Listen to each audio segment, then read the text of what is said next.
Let's go.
Yeah.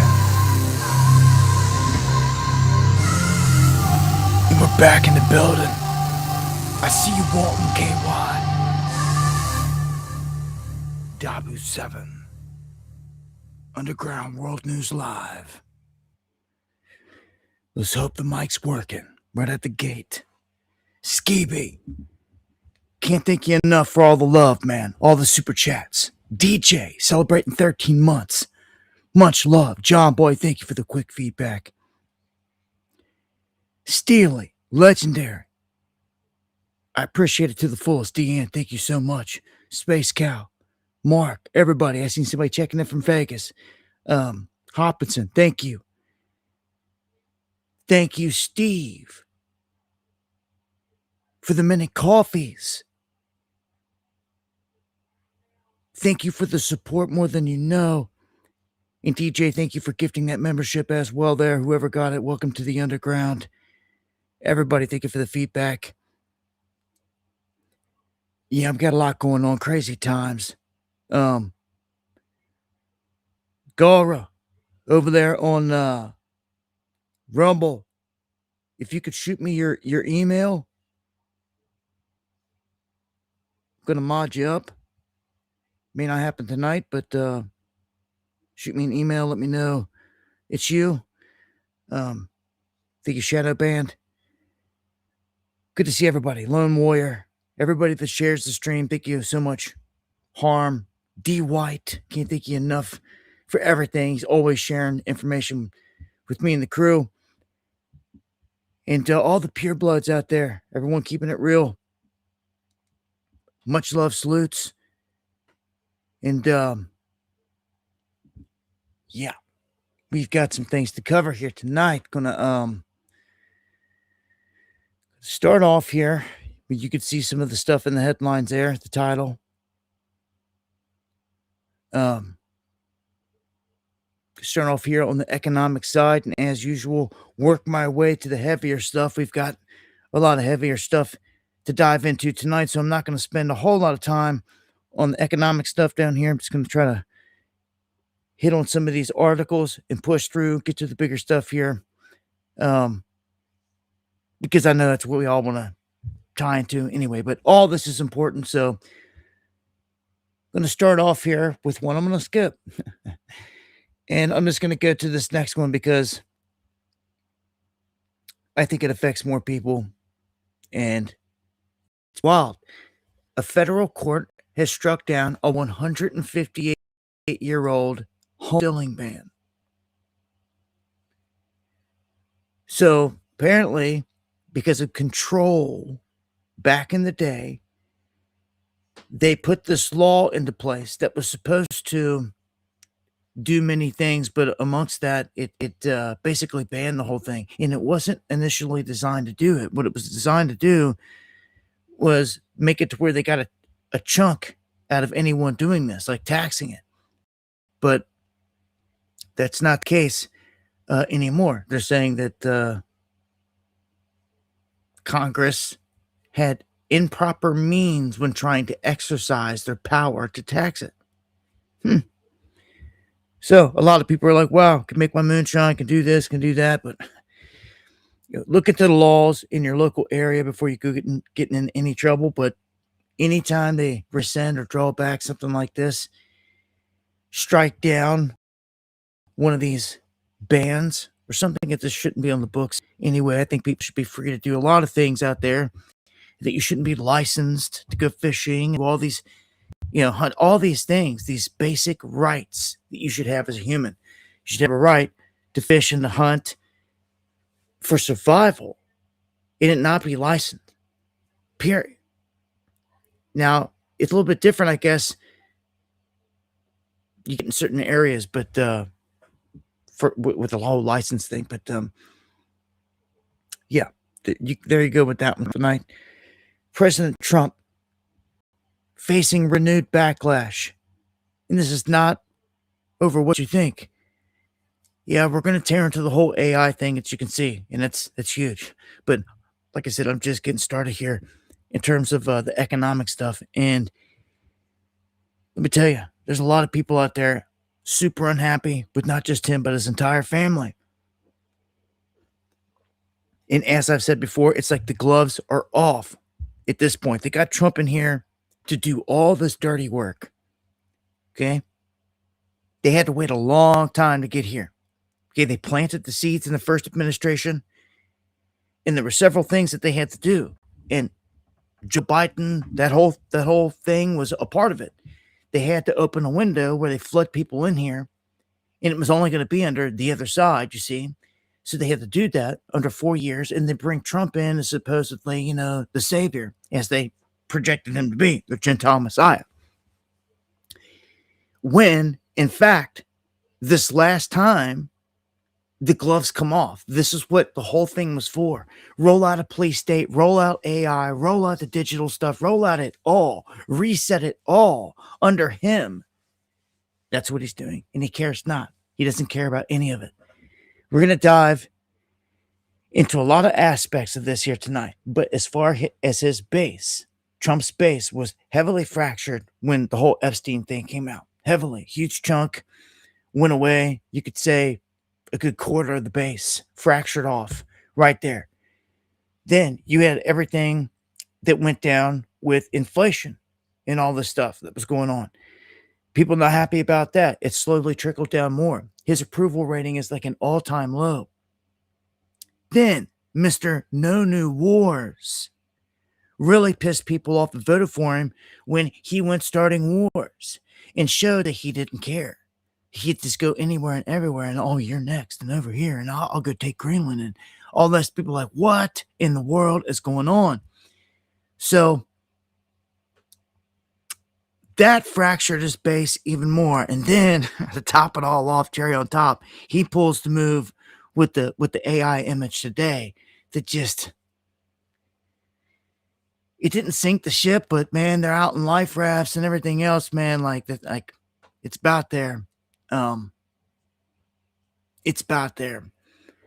So this backlash comes from his crypto stuff, his crypto endeavors that he had, the whole Trump coin that rolled out, which we knew right out the gate it was fraudulent. There was nothing to it. It just went downhill. That's all it did. They put it out, and all it did was just go downhill, just like a chart you see here.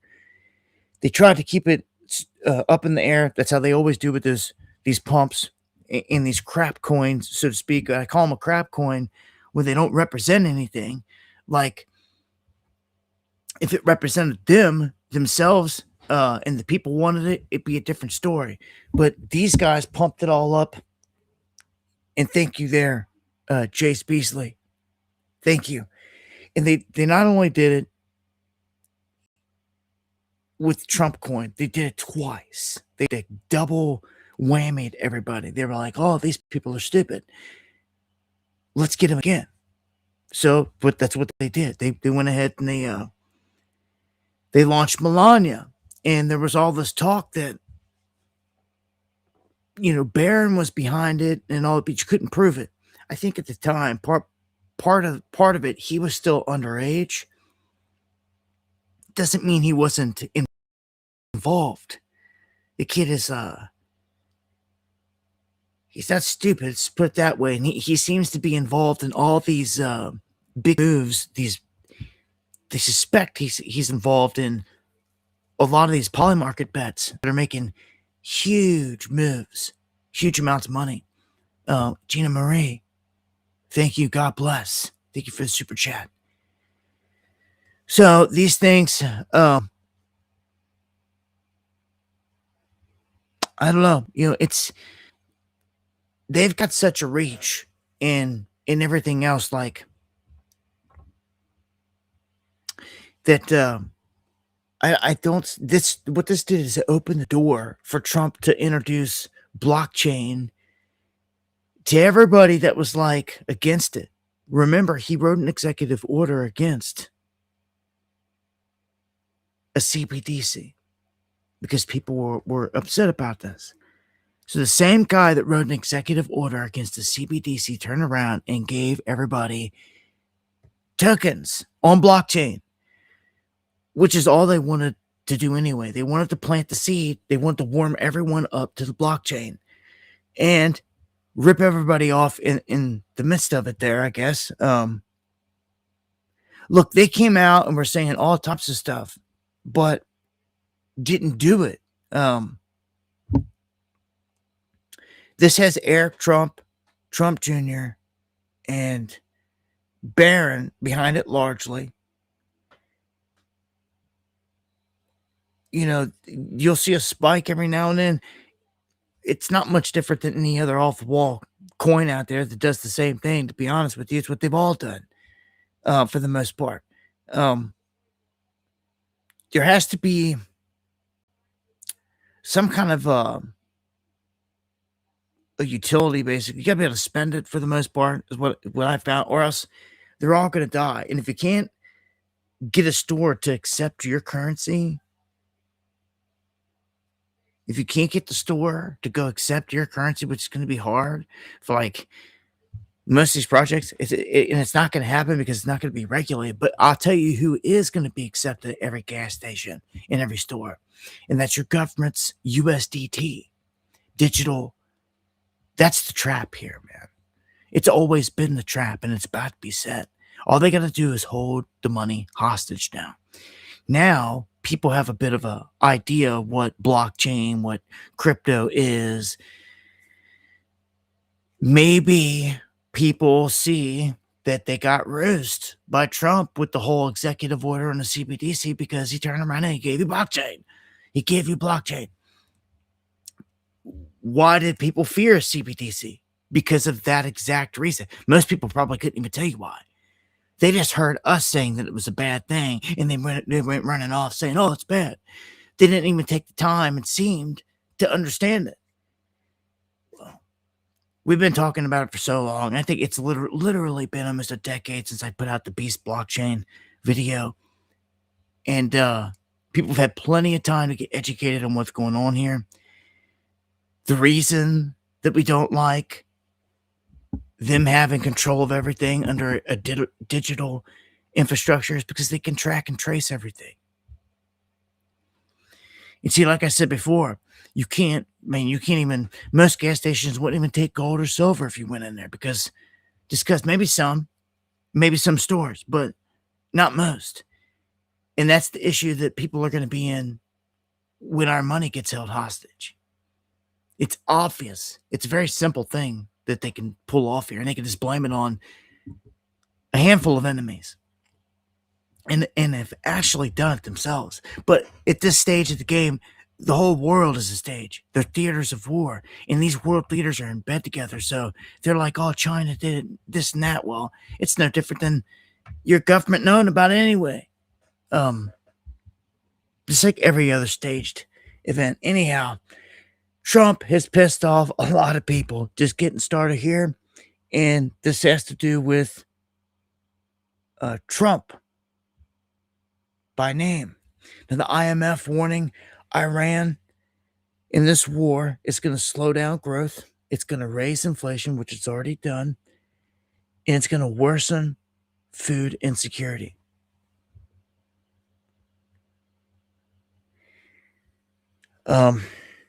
Gino, much love. Again, thank you for that. Everybody for the super chats out there. Jay Spacely. Everybody out there, making sure I didn't miss anything there. I kind of said this in multiple videos and here on the stream. It's kind of obvious what they're doing, man. They're stifling the main shipping lanes and all the supply of everything that's coming out of there. Now, we may only get a small percentage of oil that comes through there, but we get plenty of other goods, is what they're not saying. It's always what they're not saying. Yeah, they were prepared for this and have been, because they haven't been friends with them for the longest time. Israel in the West, basically with Iran. So they were never taking large amounts of oil out of that area. They were getting what they were getting from Kuwait and other little areas, but they minimized it down to like less than 5%. They said 3%, which is not affecting them largely. I showed you before, it affects Saudi Arabia and it affects China more than anyone. Those two countries. But you're going to see here in a minute that this whole thing is a setup. I'm telling you, it is a setup. It's a push globally. All right, just remember this. Remember when we were all locked down? Just remember that the governments of China and the governments of Russia and all these other places, they played that game too. They locked all the people down. Oh, yes, they did. All over the place. And they all were in on it.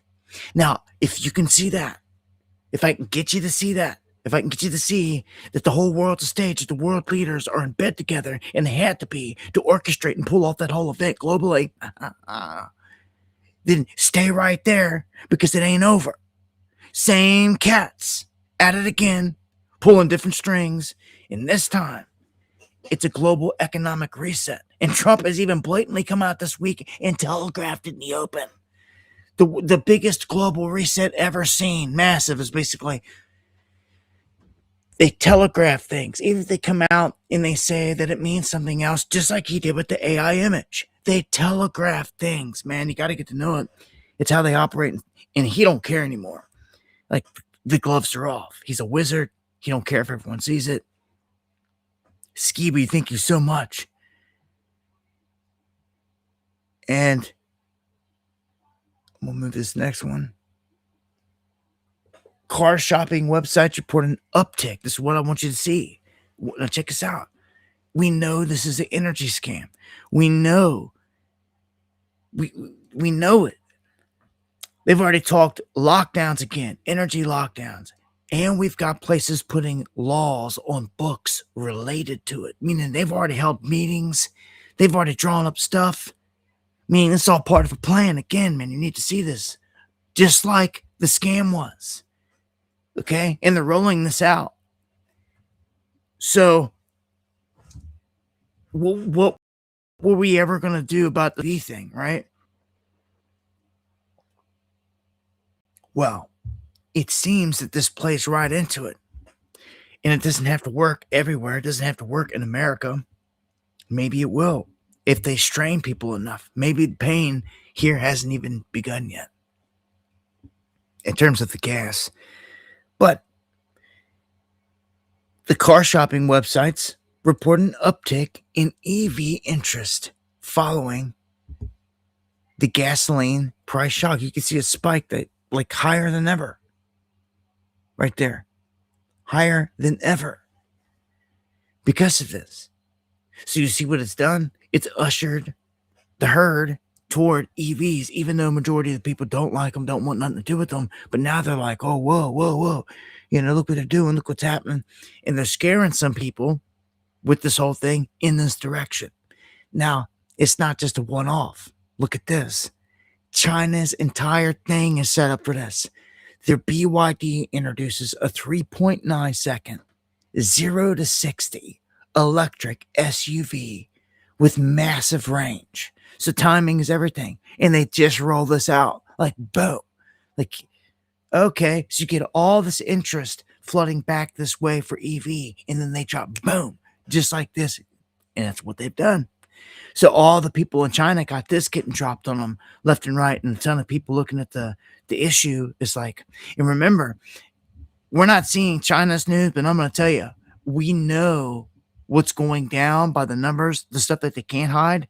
And I told you before, the people affected the most are Saudi Arabia and China. By and large, it's China. With it being shut down, this is screwing China's refineries are having to go into idle mode. This is doing all types of damage on the back end to them that they're not really wanting to talk about because they're not wanting people to see that they're getting hit, but it's happening. What do we have there, comrade? Much love. And yes, and thank you for that comment. This seems to all be benefiting. This seems to all be benefiting the global leaders and their agendas. Imagine that. And see, sometimes that's all you got to look for. That's the gift. Tell them about the fruit, but then look at what they're doing here. Who benefits from all this with the same hands? So you don't even have to have any concrete proof of nothing. You can just tell by the outcomes here of where everything's being pushed. Well, then who does it benefit? The same hands, the same powers. Well, then they're orchestrating all this. Obviously, I mean, it's pretty clear when it comes to Trump. He can't keep his mouth shut, Mr. Eco. All that dude wants is accolades and me. It's disgusting. I've never seen it. I've never seen someone's ego in my life like that man's. And where it's going right now, like to his head and beyond, like it's nuts. All right, next one. And this involves Waymo in Waze. Maybe you don't know what these apps are. As far as I know and could tell and never heard of, Waze was connected to like an app that would tell you if a cop was coming. Like you'd have the app while you're driving, it'd be like, careful, cop up ahead. You know what I'm saying? Something like that, which is, some people love that, helps them out. Of course, the police don't like it. It'd be just like them hating radar detectors. It would be worse than a radar detector. It's basically the public snitching them out, and they hate that. But you have a right to, per se. So that's why these things exist. And I tell you, there's a cop sitting up here. Somebody passes one, sees him setting up, and they just hop on Waze, and they're like, boom, boom, boom. Sometimes you don't even get to type it. You just voice it and say it, and boom, it enters, people know. So that's what I know of Waze to be. So what Waze is also doing is it's allowing people to put where potholes are. And I think that's huge. And Lowrider, thank you for gifting all those memberships. Man, everyone that got them, welcome to the underground. Much love. Thank you so much, brother. So with these apps, they're keeping track of where all the potholes are as well. So if there's a bad one, that's like wrecking people's cars, which I think is ridiculous. If there's one that's that bad, they always say that. Well, I've always heard that you should be able to take a picture and then report it, and they pay for it. But that's not always the case everywhere, I don't think. But something's got to be done, man. There's some monster potholes out there doing monster damage, and it's good to know if one's coming up ahead. Period. Right? So, a plus. What's not a plus are, as the title says, these mother effing robot dogs going up in the neighborhood. People flipping out. And look, you're going to see this. Thank you, Kenzo. Much love. God bless. Thank you so much. I think it was Atlanta. Yeah, oh, here it is. Atlanta again. Well, people are seeing more of it. You're going to see the AI type of deal running around that's trained to scan and run around and all that. But a lot of these newer ones that are rolling out are not just running around just the robot. It is a human. It's like remote control. It's like RC. It's almost like having, any other little thing out there, remote control, having a camera on it. But this dog is being this thing, and this robot dog is being controlled by someone live. Someone sitting somewhere at the police station, in the back of a van somewhere, and they're controlling this thing.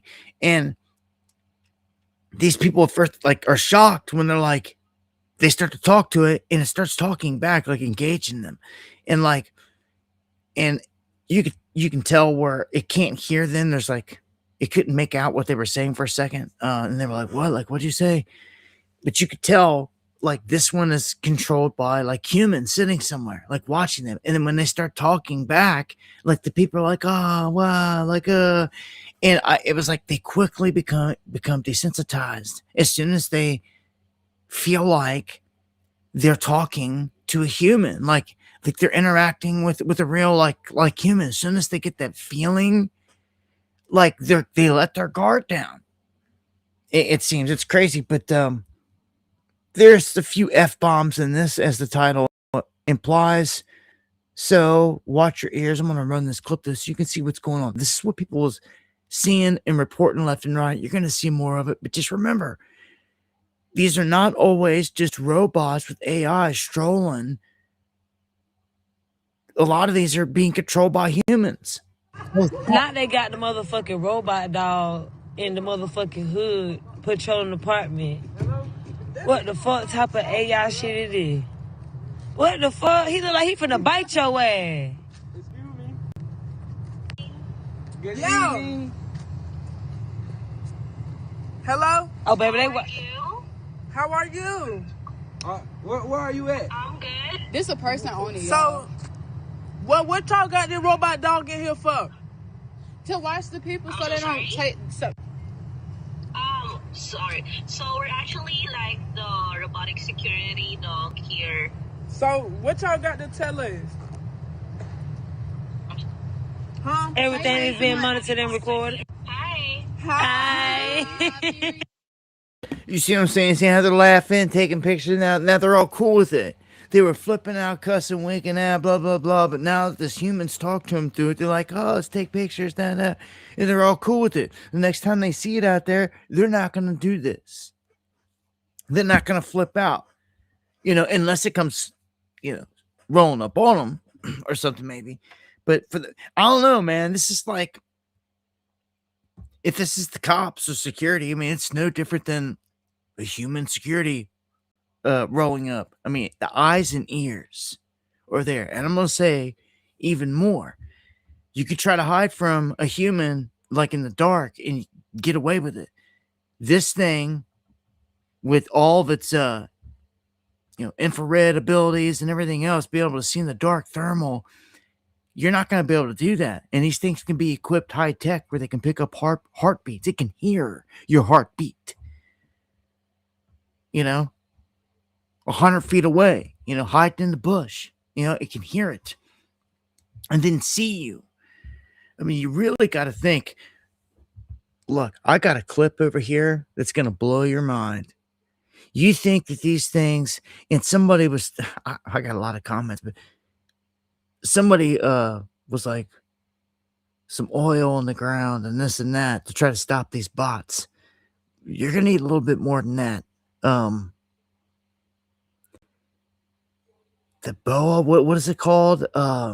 There's that old weapon that has, it's a rope with 3 rocks, and they threw it to wrap around an animal's legs and take it down. You're almost going to need something like that. Oh, here it is. Let me pull this up on the main screen. It's wild, man. This thing's setting records. Now, you just imagine this thing right here on the screen. World's fastest humanoid robot is here. And guess who rolled it out, of course? China. Their Unitree H1 can sprint at 10 meters a second. That's 100 meters in 10 seconds. And, this thing just keeps going. There ain't no, here you go. Turn off that. I mean, just look at this thing.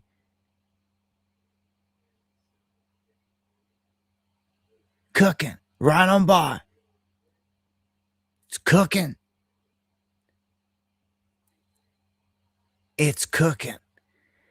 And this is just one, in a test. I'm telling you, man, we've seen these things doing flips and back kicks, karate chops. They've got these things trained to kill, I'm telling you. World just don't know it yet or realize it yet. You've seen these little dogs in parking lots, but really, man, reality is these things can be weaponized and they are in war. And just like the drone, just like how the drone's being used in Ukraine and everything else, same with these type of dogs and stuff. They're being walked up to the front line, to a pit or whatever, and they're infiltrating and they're going in. They're carrying C4 weapons, explosives, guns, cameras, you name it. They're doing the same thing. These dogs are on the battlefield. We just witnessed them unleash a whole bunch of new weapons in terms of drones for underwater drones. So we've got them on the ground, we've got them in the air, and we've got them underwater now. And they're specifically using them in this situation with Hormuz because of the mines. If they Iran for the coffees. If you guys encounter any of these robots out there in public anywhere, please let me know. Send me the story, dabu7@yahoo.com. Any images, information, as much information as possible, and I'll get it out there. Keep track of what cities are rolling these things out, man, because I want to know, if I'm planning to go to for example, Vegas. I'm not, but I'm just saying. And someone's like, oh no, these things are all over Vegas. I'll be like, oh, well, I'll pass. I don't know. Versus going to a city that don't have crazy, I don't know, man. It's happening everywhere, though. It's almost like, can you avoid it? Any business can choose to roll out one of these bots at any moment. Yep. So here's one, though, that's a positive. Got to take our wins where we can get them, right?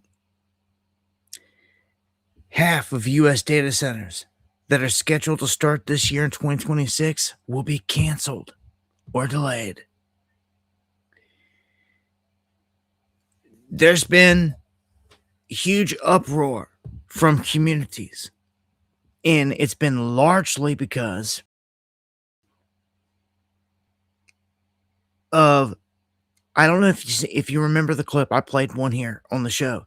It was a whole gymnasium of townspeople right there, and they were yelling no. Every one of them voting no for the data center, like yelling, chanting down the people at the tables voting on this right there in front of their face. And the people betrayed them. The people working for the state or whatever, for the town, the city there, they betrayed all of them right in front of their face, and they voted for the data center. And the people just exploded. Like, that's not going to go away. And because people actually got up off their tail and they went and they rallied and they were heard, they voiced their opinion, it's made a bit of a difference. And I hear it all the time. Oh, what protesting never does anything. Or well, listen, there's a lot of keyboard warriors out there that just run their mouth online. But some of the stuff, some of it does make a difference. When you've got enough people angry, they get up and they raise their voices loud enough to where the laws and the rules get changed, then yeah, that's winning. That's starting. It's doing something. You know what you're thinking? It's doing something rather than nothing. Because what some people imply out there is that you sit there and you just do fucking nothing. Oh, what's protesting? What's voicing your opinion ever going to do? Well, like in some instances, it actually works. But how would you know if you're just a bump on the log that always sits there and bitches? Because it's what some people are. And you are the negativity that holds everything back. Others need to be the change that they seek, because new heroes are coming to save the day, let me tell you. We've been sold out big time here, especially if you're waiting for Patriots or something like that. Like, all MAGA sucked up that whole crowd, chewed them up and spitting them out currently. I don't know, maybe when enough people get ticked off here, but this has been my hope the whole time, and they wake up, they see how bad they've been burned here, that we can rally the troops in the midst of it. I'm thinking it's a one shot, and I'm hoping that's, you got to keep the hope alive. I speak it into existence here, that enough people are turned away and pissed for whatever the reason, whether it's over Epstein, inflation, the wars, or mocking Christ, whatever it is. Plenty of reasons here. Mr. Warp Speed.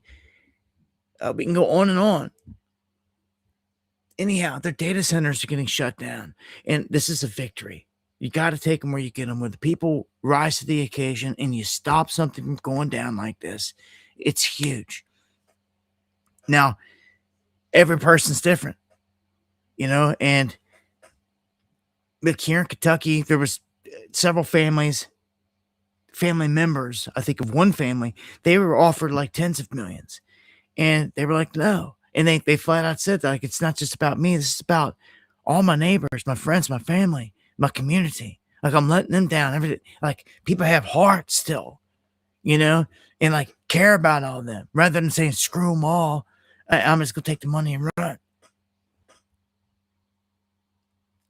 So thank you, comrade, again. But it's all about making a stand, man. If you got those people that just lay down, take the money and run, you're going to have that. Some instances, it's going to open the door for the baddies to move in, because this is half of data centers. So the other half are going up still. Okay. And it's become rather obvious that these are critical components here, and they're also targets in war. You've seen Iran target many and threaten to target more. I told you, this is what's going to be harboring the beast, the consciousness of the beast. So, of course, don't forget it. Okay, and check this out. People are getting pissed, and they're doing crazy crap. And I don't suggest anyone go out here and do crazy crap, but, you know, things like this happening, and this isn't the only event. All right, so Sam Altman, if you don't know who that is, he is the CEO of OpenAI, okay, which is huge right now. His house gets attacked, and they Molotov it. And a lot of like chatter and online Reddit communities, things like that, people are gravitating toward this type of expression and ideology, like of screw them because their AI is gonna ruin everything. It's ruining everything, and it's taking jobs, wiping jobs out, and it's consuming in the places that it's going up. It's consuming like so much land, and like I can't even tell you how much water it's sucking out of the local town and municipalities and all that. Like it's ridiculous. So people have every right to be pissed off in that aspect, but it's your government that's doing this to you. The same people that sold you out. And of course, you're going to have blowback from people pissed off in incidents like this. So you've got this Daniel Moreno Gama, 20, from Texas, arrested, booked into a county jail after he attempted to throw the Molotov at his compound. And you could see there it's kind of heavily fortified. He's hit with multiple felony charges, including attempted murder, arson, making criminal threats, 2 counts each of possession of a manufacturer of an incendiary device and possession of a destructive device. He's being held without bail at this point. And I heard there was another incident here tonight that involved a gun with this place, whether it was shot up or someone had a gun or something outside of its compound, something like that.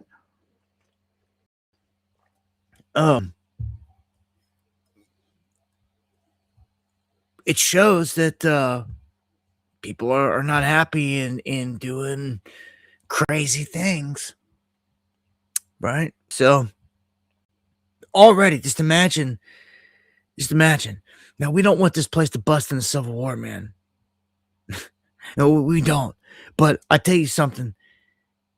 This next clip I'm going to share here, this might be, it's really not too humorous, but it's definitely wild. They're saying it's the first civil war that they've ever seen break loose between monkeys. And it's in Uganda. 24 monkeys killed. They've never seen anything like it. And the scientists they're at a loss for words. House was shot up, 2 caught. Thank you, Geo. You're on it, my man. Much love. Thank you for everything, man. All the information, all the images you're always sending me, even if I'm not responding, man, I appreciate it. It's a good update to that. So I'm gonna play this clip just so you can see a little bit of the madness that went down here.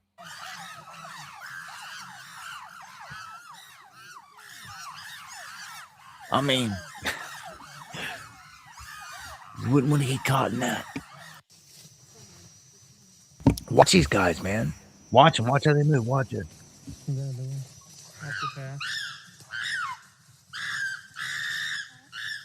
Listen.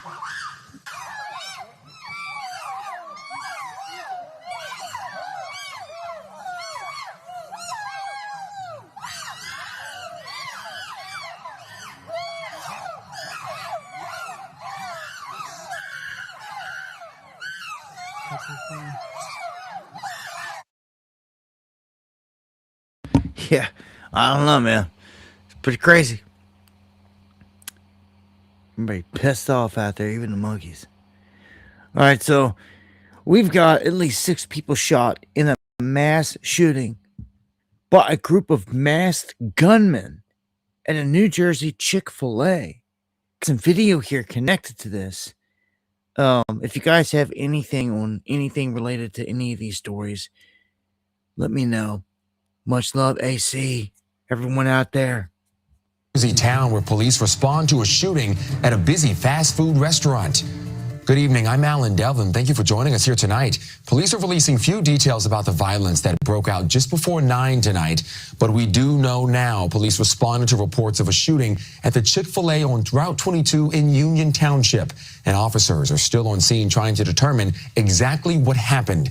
Naomi Rockham is live on the scene with these breaking details. Naomi, what can you tell us at this hour?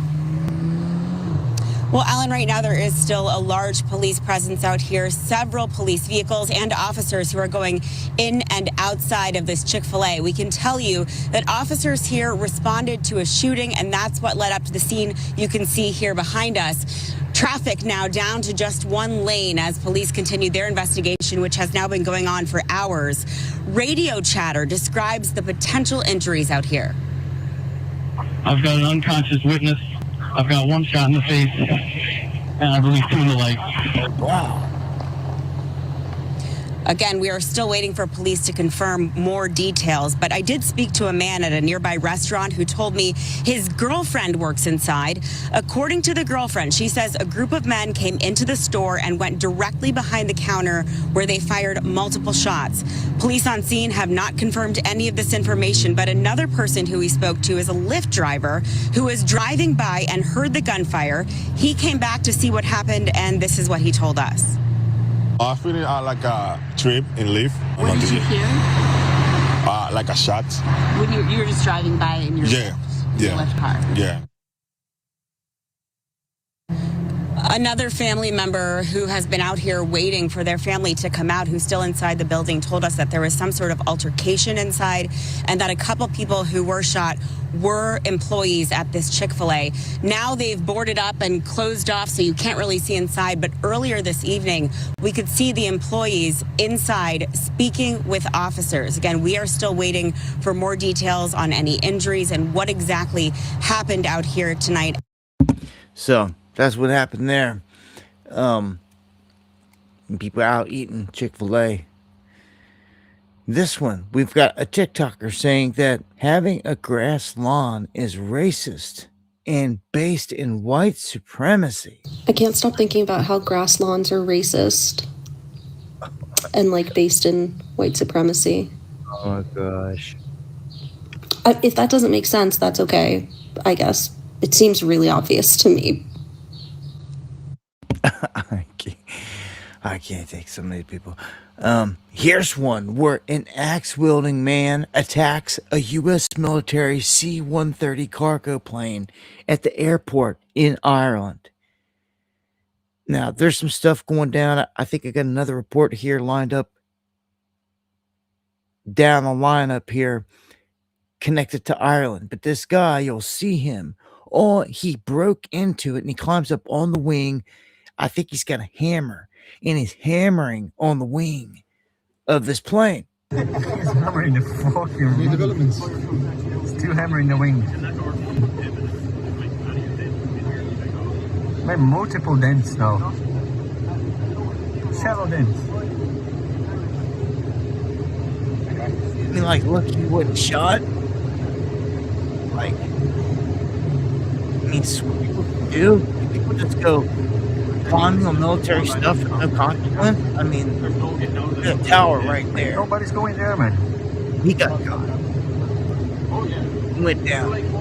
But, with an axe, with a weapon, look, he wasn't shot dead. Attacking military equipment like that, again, super lucky. And yes, I got that email, Galra. I'll line you up after the show. It won't be tonight, but thank you. Much love. Massachusetts. Anybody in here from Boston or the region? Somebody's got to be, right? Well, this one isn't good. Massachusetts Dems, and this is why I say when it comes to left, right, when it comes to the Dems, they are more tyrannical when it comes to taking your rights and your freedoms, like going after your guns and like this, advancing bills to limit how far you can drive in your own car. Now, that's crazy. This is nuts. Would force the state to slash the total miles of residents that they drive, the total miles. And it's going to be under a banner of cutting greenhouse gas emissions. Now, let me tell you this, it's good to go green where you can, right? But like, it does not work. We've seen it fail all over the place from trying to go completely green in all these states, like Maryland, we've shown you, and others that have suffered because of what they've done. You can't rely on nothing but solar and wind. You have to have other means, right? I don't know, man. When they get in there and they wreck the stuff, I'm from Mass, right in Fall Rivers. Well, all right. Well, what's the? I didn't know, comrade. So, this sucks. They're gonna be trying to limit how much you can drive in your own. Bill proposed in Massachusetts would limit how far you can drive in your own car. So lawmakers say it would help reduce the state's greenhouse gas emissions. Now, while no specific mileage limit was listed, the bill would require MassDOT to set goals to reduce the number of statewide driving miles. It would also establish a new council to find ways to make public transportation more accessible for residents. Now, critics say a cap on personal vehicle miles would directly impact those in rural parts of the state. Oh, yeah. Big time. And people got to drive further distances. It's all control. And that's ridiculous. Again, if people are going to allow it, it'll creep up and they'll be caved in. Can't go nowhere. But yeah, you guys want to go to the park? Go here, go there? Oh, we can't. Why not? The government won't let us. Why not? And they won't let us drive today. Like, dude, when you find yourself in that position, like, you're screwed. Like, what's crazy is, like, if you sat there and watched it get to this point, you've done nothing to stop it. Well, then you almost deserve it, because people got to stand up. You got to stand up to stop these things, because if not, they're gonna go tyrannical. They're gonna push. You've got to step up and defend. You have to at this point. They're going tyrannical across the board. So they did something similar in Minnesota that was going along with their agendas. They passed a bill, or are pushing a bill. Maybe they did pass it. I'm not sure. But it was SB something up there that the guy was warning you about, that on Sundays, that would be like the only day you're allowed to ride your motorcycle and your hot rods and your old vehicles, muscle cars, any of it. Because they're going to outlaw it. You're not going to be allowed to ride it during the week. You're not going to have the freedom to get home on a Wednesday evening and go ride the sunset. You're going to have the freedom to do that. That's ridiculous. You'd have to get a permit and bow down if you want to do that. And that's ridiculous. Like, I'll pass, hard pass, like you're on the opposite end of the spectrum. Like, on where I'm going with this all day. I'm living in a place where I'm free to ride, free to do whatever. Like, not have these constraints. Like, I don't know. It's nuts. My state, for example, is kind of like the opposite.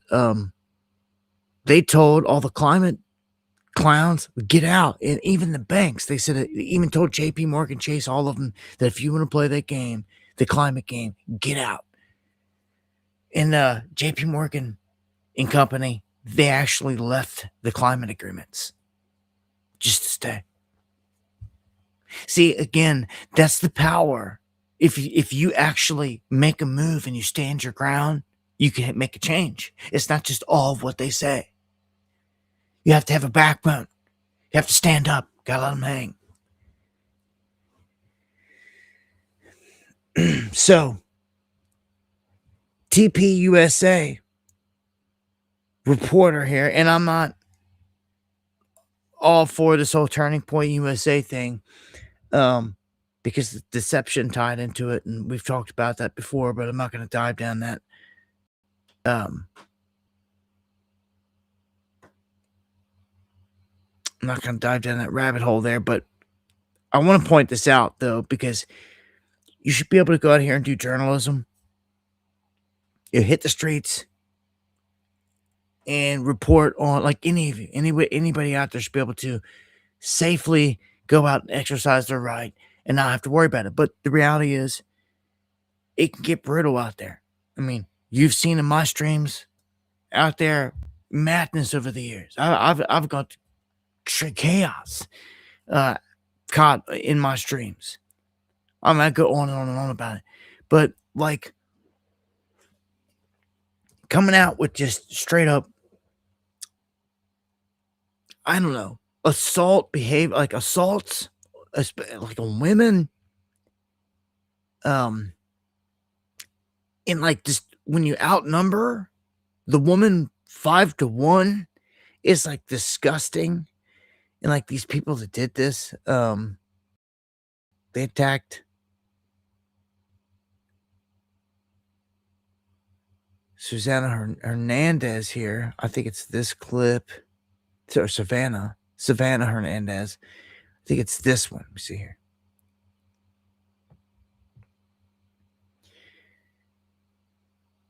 And you see, there's a difference also. If you want to be someone that engages with these people down there like this, kind of like what she's doing, she's on the front line and like they're screaming stuff to her at her.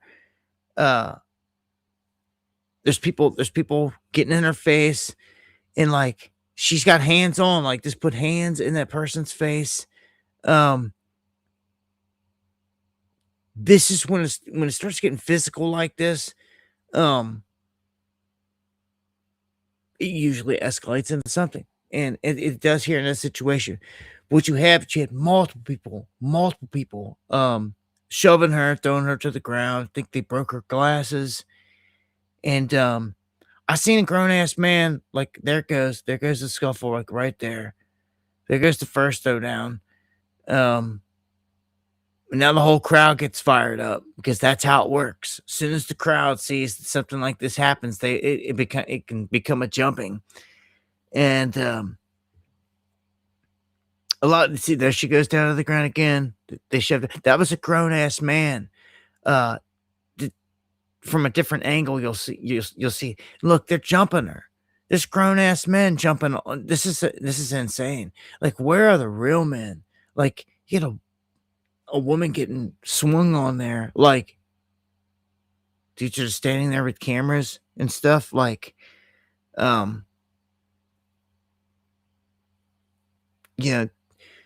assault of an innocent person. You see, these things happen though on the front line, and there are a lot of emotion flying, and you got to be prepared for it. You got to be ready. Like you got to be ready, man. All I can say is, like, you got to be equipped to handle that. If you're going to be someone that's holding a camera and doing that, and you cannot handle your own, like you better have something on you. You better be carrying or have some security. I can't believe that someone like her is going to be out there in an environment like that, as small and tiny as she is, and doing what she's doing and not have security. But I've seen some wild stuff come out of some of these camps. I'll just leave it at that. That was in Minneapolis. So still going down up there. Here is the other story. It must have slipped by me and hit back here, where gunfire strikes Altman's San Francisco home. All right, and we already got the update from Geo on that. If I missed anything, it looks like my feed. I don't know why, but if I missed anything in the chat, apologies, but it keeps stopping to keep up. And I'll look over and there'll be an arrow pointing down. Like, I don't understand what's going on, but Anyhow, keep it pushing. Top of the hour. Everybody coming in, much love. You might see, yeah, we're back live on D Live tonight. I figured, why not? It was just sliding the button if I was going to or not. Even in the last one I said was the last, I emptied the chest and celebrated, but I don't know when they're officially going to shut it down, but I figure we'll rock it till the wheels fall off here. So until the day they officially shut it down, I don't know which one. Any one here could be the last one. But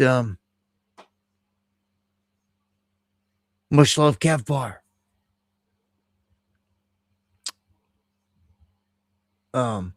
Interesting. I'm wondering what's going on with that. So yeah, some kind of issue with the chat there. I am glad to see the Restream bot kicking out from Rumble. That is the backup place. They are shutting down D Live. The official backup spot will be Rumble. Then I guess X will fall behind that. Let's jump into the Charlie Kirk assassination. Court documents reveal confession note handwritten by the Kirk assassin. And it's no secret, like he told his parents, they said, like, and all, see, when you cover stuff like we do every day, day in and day out, because it's what you do, you got all these things like in the memory bank from every day that some people miss. A lot of people don't even ever hear. And like, I just know from Jump Street day one, like in the days after, like this guy, when they got him, and the whole reason was because parents played a part in giving him up. So they said, even drove him and turned him in. And now they go to this handwritten note. They're trying to find, I guess, solid reasons to put this guy away. Now, I will say this. It's never good for them when they've got Patsy that lives, because they got to go through all this. They would rather than be dead. Honestly, it would have done them better for an agent to come around the corner in the back when he was jumping off the roof and see him and shot him dead. And no one would have said a word about it, because they would have said, okay, that was the shooter. Everyone suspected that was the shooter. It's still going down to this day as that. And even though we all know it was way more. But the ritual with its Patsy here, this guy, man, like in the past, a lot of the shootings, like they bring these guys in, like James Holmes and all them, be so drugged out of their mind, snatch them out of a cell. Like these guys don't even know where they're at or what's going on. This guy seems to have his wits about him.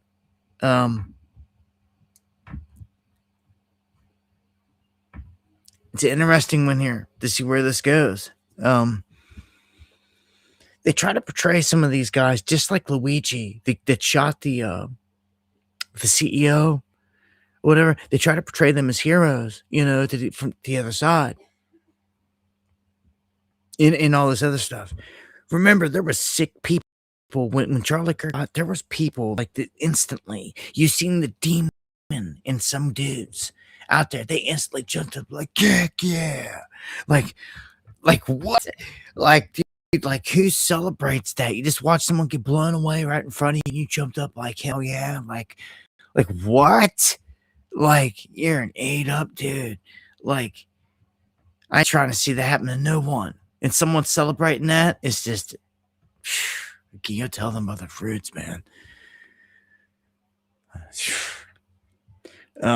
Anyhow, that whole sham, you'll never get all the truth out of that. That's just a saga. We already know it has all kinds of elements that are wrong in it, and you can get lost down the rabbit hole. It's good to visit it and try to get facts on everything, but to stay lost down one rabbit hole, man, when we've already come up with suspects and all this other stuff, and like all we can do is show and speak everything that we've got and present it, but it goes nowhere because the same old criminals and crooks always get away with all this stuff. Yeah. until there's a righteous police force out there somewhere that actually wants to start arresting corruption and people start defending the oath that they took to defend their homeland against threats, not just foreign, but domestic. That's when things change. So the Ireland government blinks. They partially cut motor fuel tax. And check it out. This is another instance where the people, they didn't come out with the pitchforks. They weren't burning the place down in this instance yet. But they came out. They marched. The people are like, oh, it never gets anywhere. Well, it did. Again, this is an instance. It did something better than nothing. If they would have sat there, then the government would have pushed everything that they wanted to push on them fully. But no, the people got up, and the government partially cuts the motor fuel tax, and the protests are growing. See, once you get this thing growing, it becomes a trend. It's a hard thing to stop. They're blockading ports and runways, and as this becomes the thing to do, that's their time to bargain. That's their time. That's their bargaining chip. You know, they got everything shut down. So that's when their demands get thrown out there. Do you see? And you have to have your cards ready. You know, you have to have everything straight here, ready to rock at this point. When you orchestrate, when it gets to this point, I can only dream and hope that we see something like this grassroots in this country at some point, because I ain't flying to Ireland, I ain't hopping on a plane. But I support and salute my people anywhere, not just Ireland, UK, like anywhere, all across the globe, around the world. People that are rising against tyranny, okay? Against oppression, against getting their rights and their freedom stripped from them. You've got to stand up at some point. So the people did here. And you'll see here, this is kind of how they're doing it. It's like, take notes. Take notes. Because like the farmers actually did something. If something was organized, like grassroots, of course, in this country, it'd be tremendous. And it would stand for something for a long time. Remember, you had the whole thing up there with the truck. You had the whole trucker thing before, but I'm talking large scale, like what they do in Europe. I will give it to them. See, in Europe, what they got going for them over there is like guys can hop on their tractors and they can drive to different countries, and they can do all that. They can mount up, and like the support from another country can come in, like, because there's so many different countries packed in so tight and around that they can do that. You know, kind of equivalent to the States here, right? If the States got it together, and like, you know, Texas, Tennessee, Florida, everybody got together, Kentucky, everybody mounted up, you know, and did something like legendary. Again, you're not doing nothing that's illegal, putting you in jail. You're not bringing out no pitchforks, not damaging anything, but you come out and be strategic like they have been. And look, some of these guys go extreme to where they go and they get manure and they drop tons of manure off on the doorstep. But you don't see none of that type of action here in America. That's why I'm saying I'm hoping that there's a disconnect that's large enough here from the whole Trump base to where something happens, grassroots. And there's a rise, like just the people all in all. Because if we had farmers coming together like this, man, you know, Trump pushed glyphosate and allowed everything with Monsanto in this country. The poisoning. He doesn't care about you. He doesn't care about all the disease. I think things are ramping up instead of calming down. Fair play to them all. Look at that for a turnout. Anyone that has a problem with that, you're the problem with this. Yeah, so they're making a statement and yeah, a lot of people pissed.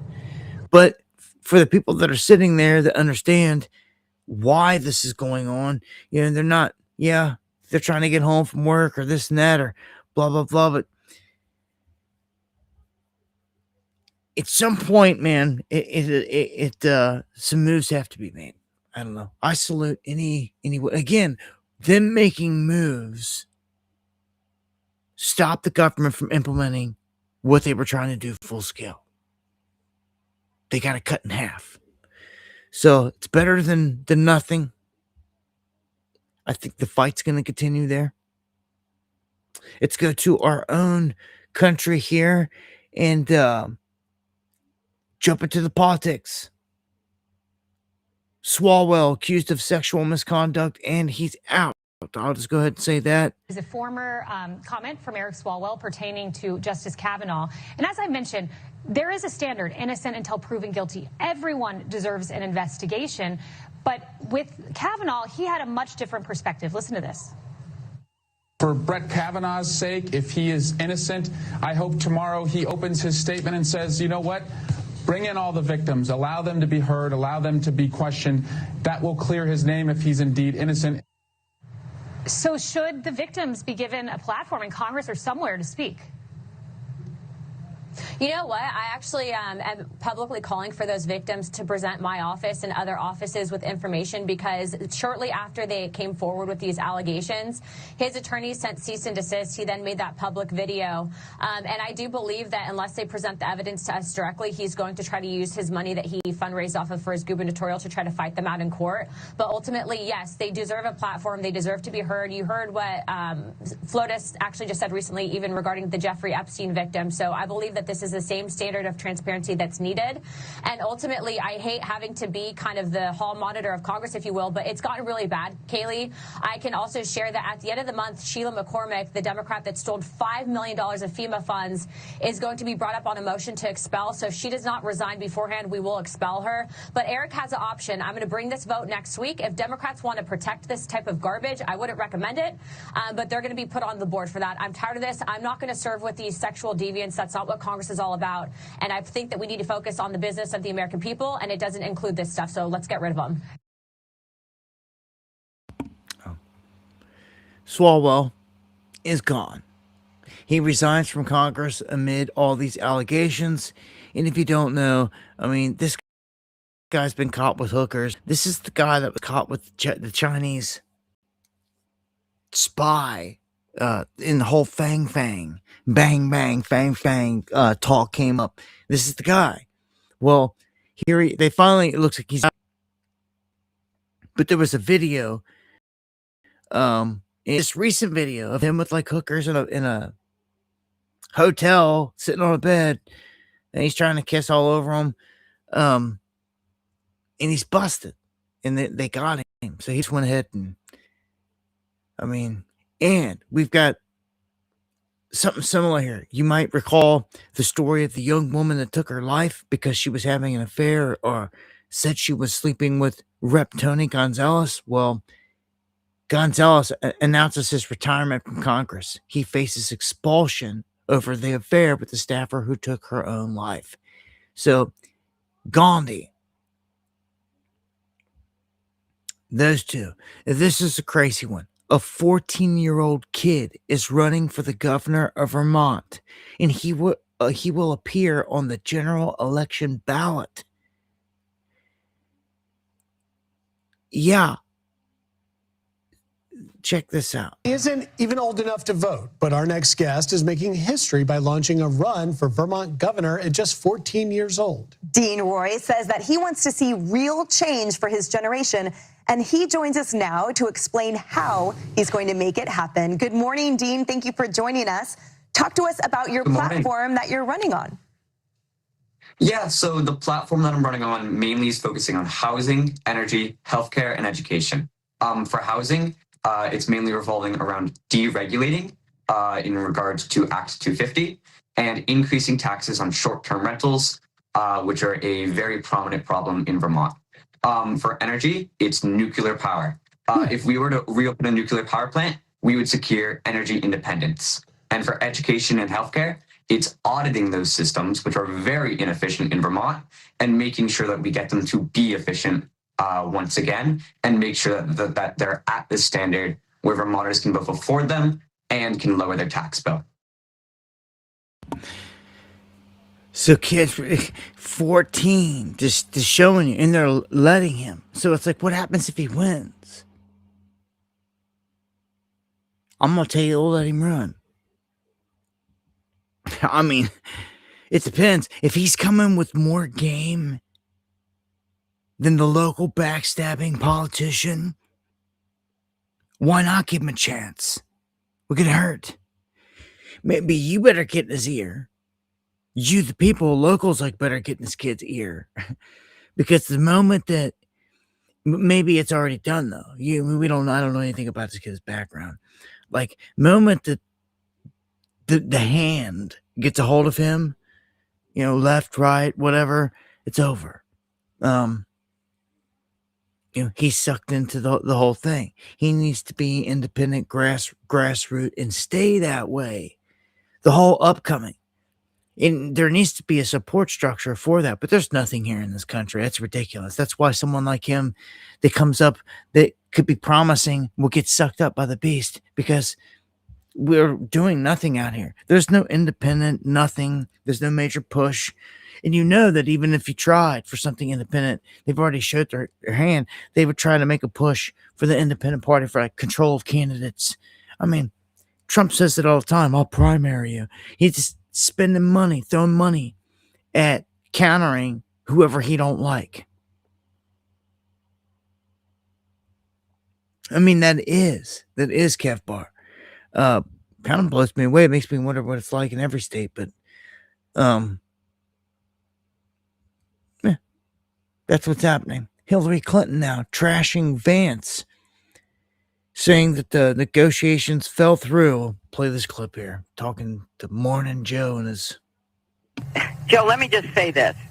When I was Secretary of State and beginning the secret negotiations with Iran to try to reach a nuclear weapons deal to prevent them from ever having a nuclear arsenal, it was a very slow, deliberative process. This is hard work. You don't just show up in Geneva or Islamabad, talk for a bunch of hours and go away. This is hard, disciplined effort that has to go into diplomacy to reach any result. She's running her mouth. No, ain't gonna stop till you lock up Bill and Hillary. Not gonna stop till you lock up Bill and Hillary. Yep. Yeah, so you better get ready for war. Because this thing's getting drug out large scale. Here, I'm going to play this clip from Burchett, and I got a clip at the end I'm going to play with him as well, but... So-called non-government organizations have like 1,000 of them. Then you add the United Nations, and it's gotten a little more complex, but it's the kickbacks. You saw it in Minnesota. $14 billion are stealing, and nobody's even talking about it because once again, our messaging stinks. We've allowed the narrative to be changed. We are still sending 40. I saw Secretary of State yesterday at the White House, and he helped me. And now it's moved through the Senate committee. It's going to the Senate floor, and as soon as Leader Thune brings it to the floor, I suspect, and that would be a good messaging bill for Republicans, because Democrats are opposed to it. They're opposed to it, and I would think that would be an easy sell. Why are Democrats opposed to $40 million a week of your money going to the Taliban? A week. And I have a memo on my desk from the State Department. Look, I ain't no fan of the State Department. They need to go. But they even said it's over $5 billion that has gone through these transactions. The State Department says that. So they have that. And with this one, they're saying that this new ATF rule will dismantle the billion record gun registry that the government has put together. Which they shouldn't have. There shouldn't be no registry on firearms or anything like that anyway. But they've got 920 million records of illegal registry in documents, and they're saying that this new rule the Trump administration is pushing here would basically dismantle all that. So we'll just have to wait and see, but They said they'll do some things, and they've done them, and they've said that they'll do some things, and they've completely flopped. And it's the complete flops you got to watch out for, as people are finding out the hard way. No new wars and all that stuff. All this other stuff. The U.S. draft, the registration becomes automatic by your end. Some are saying that this goes against constitutional right, this and that. There's always arguments on everything, I guess, but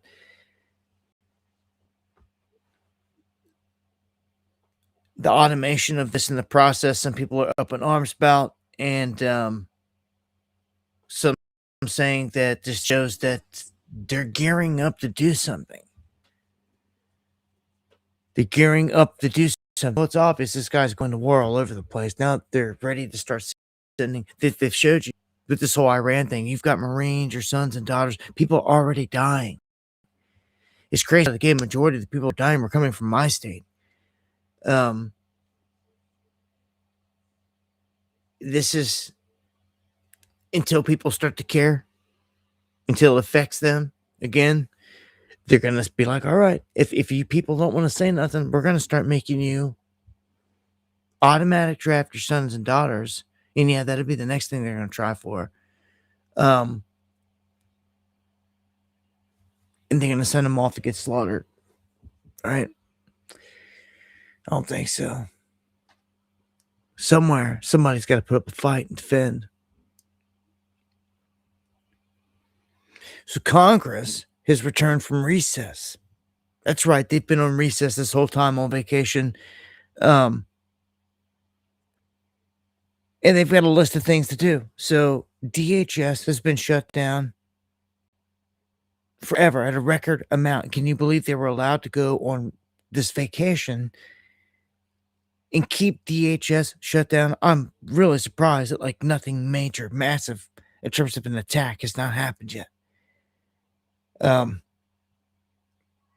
So there is Section 702 of the FISA Act, which is a controversial surveillance law that includes collection of American citizens' personal data, and it's set to expire on the 20th of April. That's a big thing. The DHS funding, as I said, so FISA 702, and then you got Trump wanting 1.5 billion.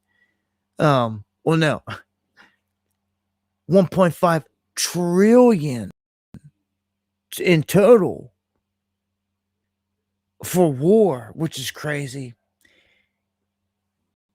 There's a lot of stuff that they got to do, but you know, we're still shut down in terms of DHS. So why is the Chinese embassy in DC hardening security in the perimeter with barbed wire? What are they expecting? Huh?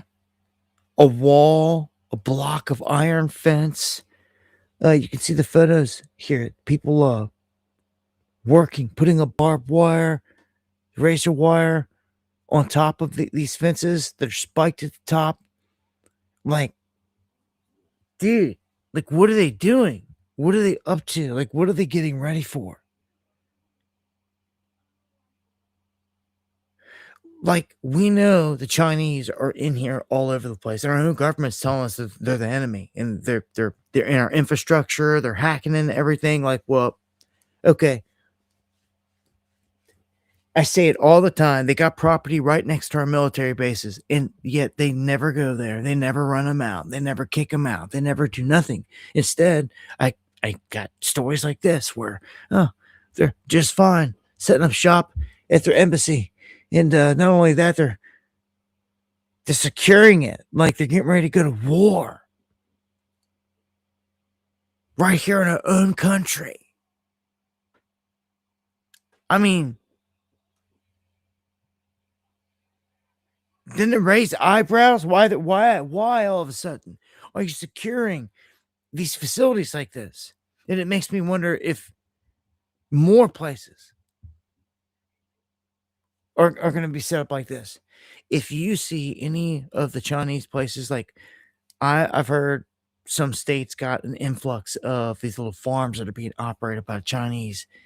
If you see anything out there that looks suspicious, let me know. Dabu7@yahoo.com. Anything that merits an investigation. And please leave a description in the title.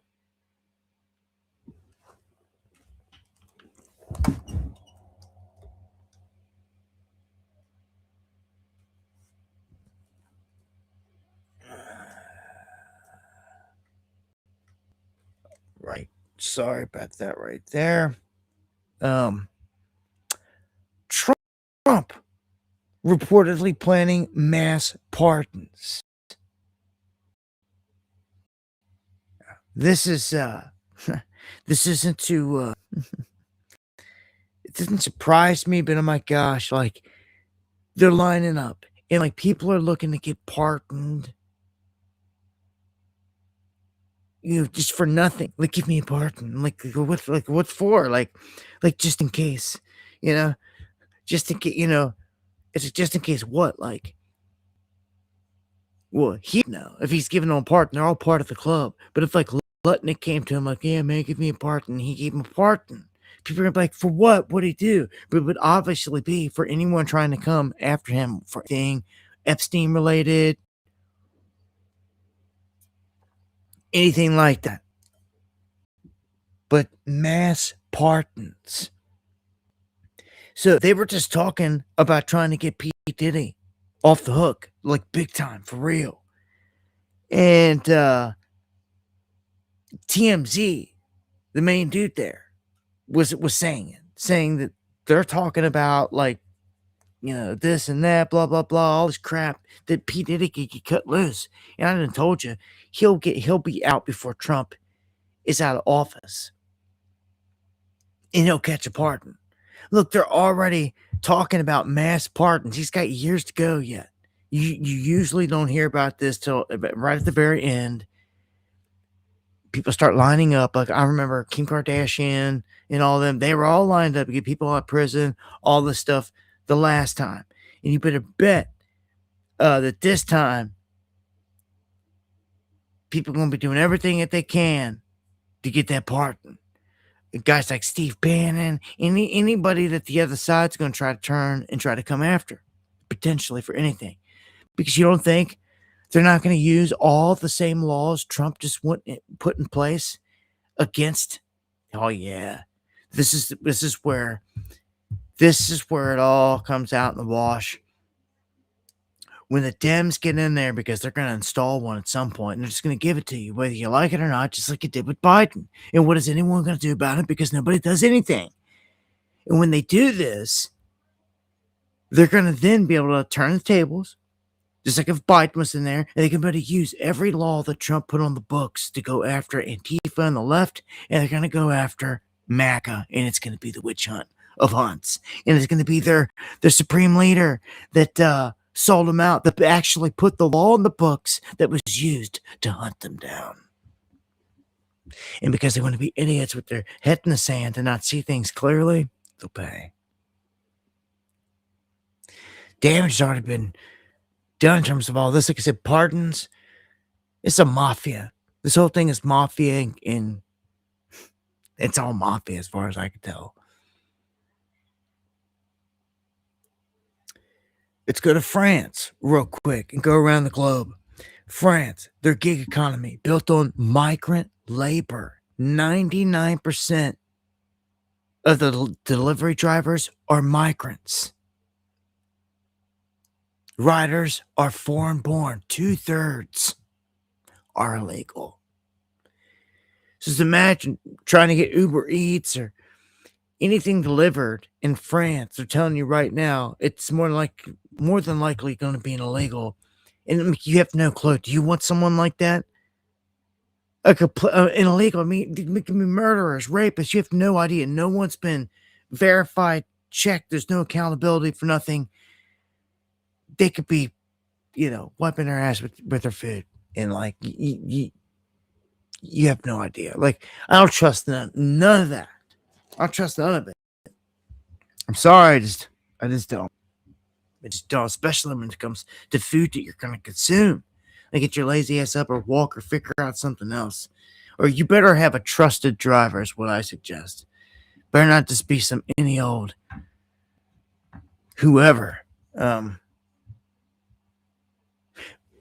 I will say that opens up an opportunity for people out there. Anyone that's out there, Uber, doing this and that, if you're smart about the whole thing, all these deliveries that you're doing, print out a business card. You hear me? Because I know somebody, I'm not going to mention any names, but I know some cats out there that be doing DoorDash and Uber and all this stuff. Like, print out a business card that has your contact information on it, where people can contact you to send you a message, and they can just hit you up. And guess what? You start to stack your own clientele, your own business, make it up for whatever name you want,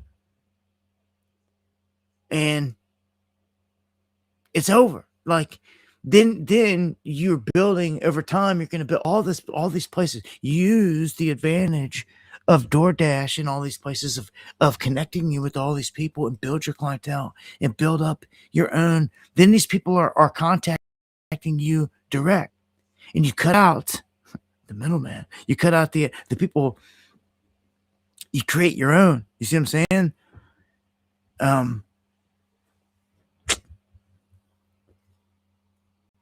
Yeah, and you can always give out a little Jesus like we do. All right, on to the next.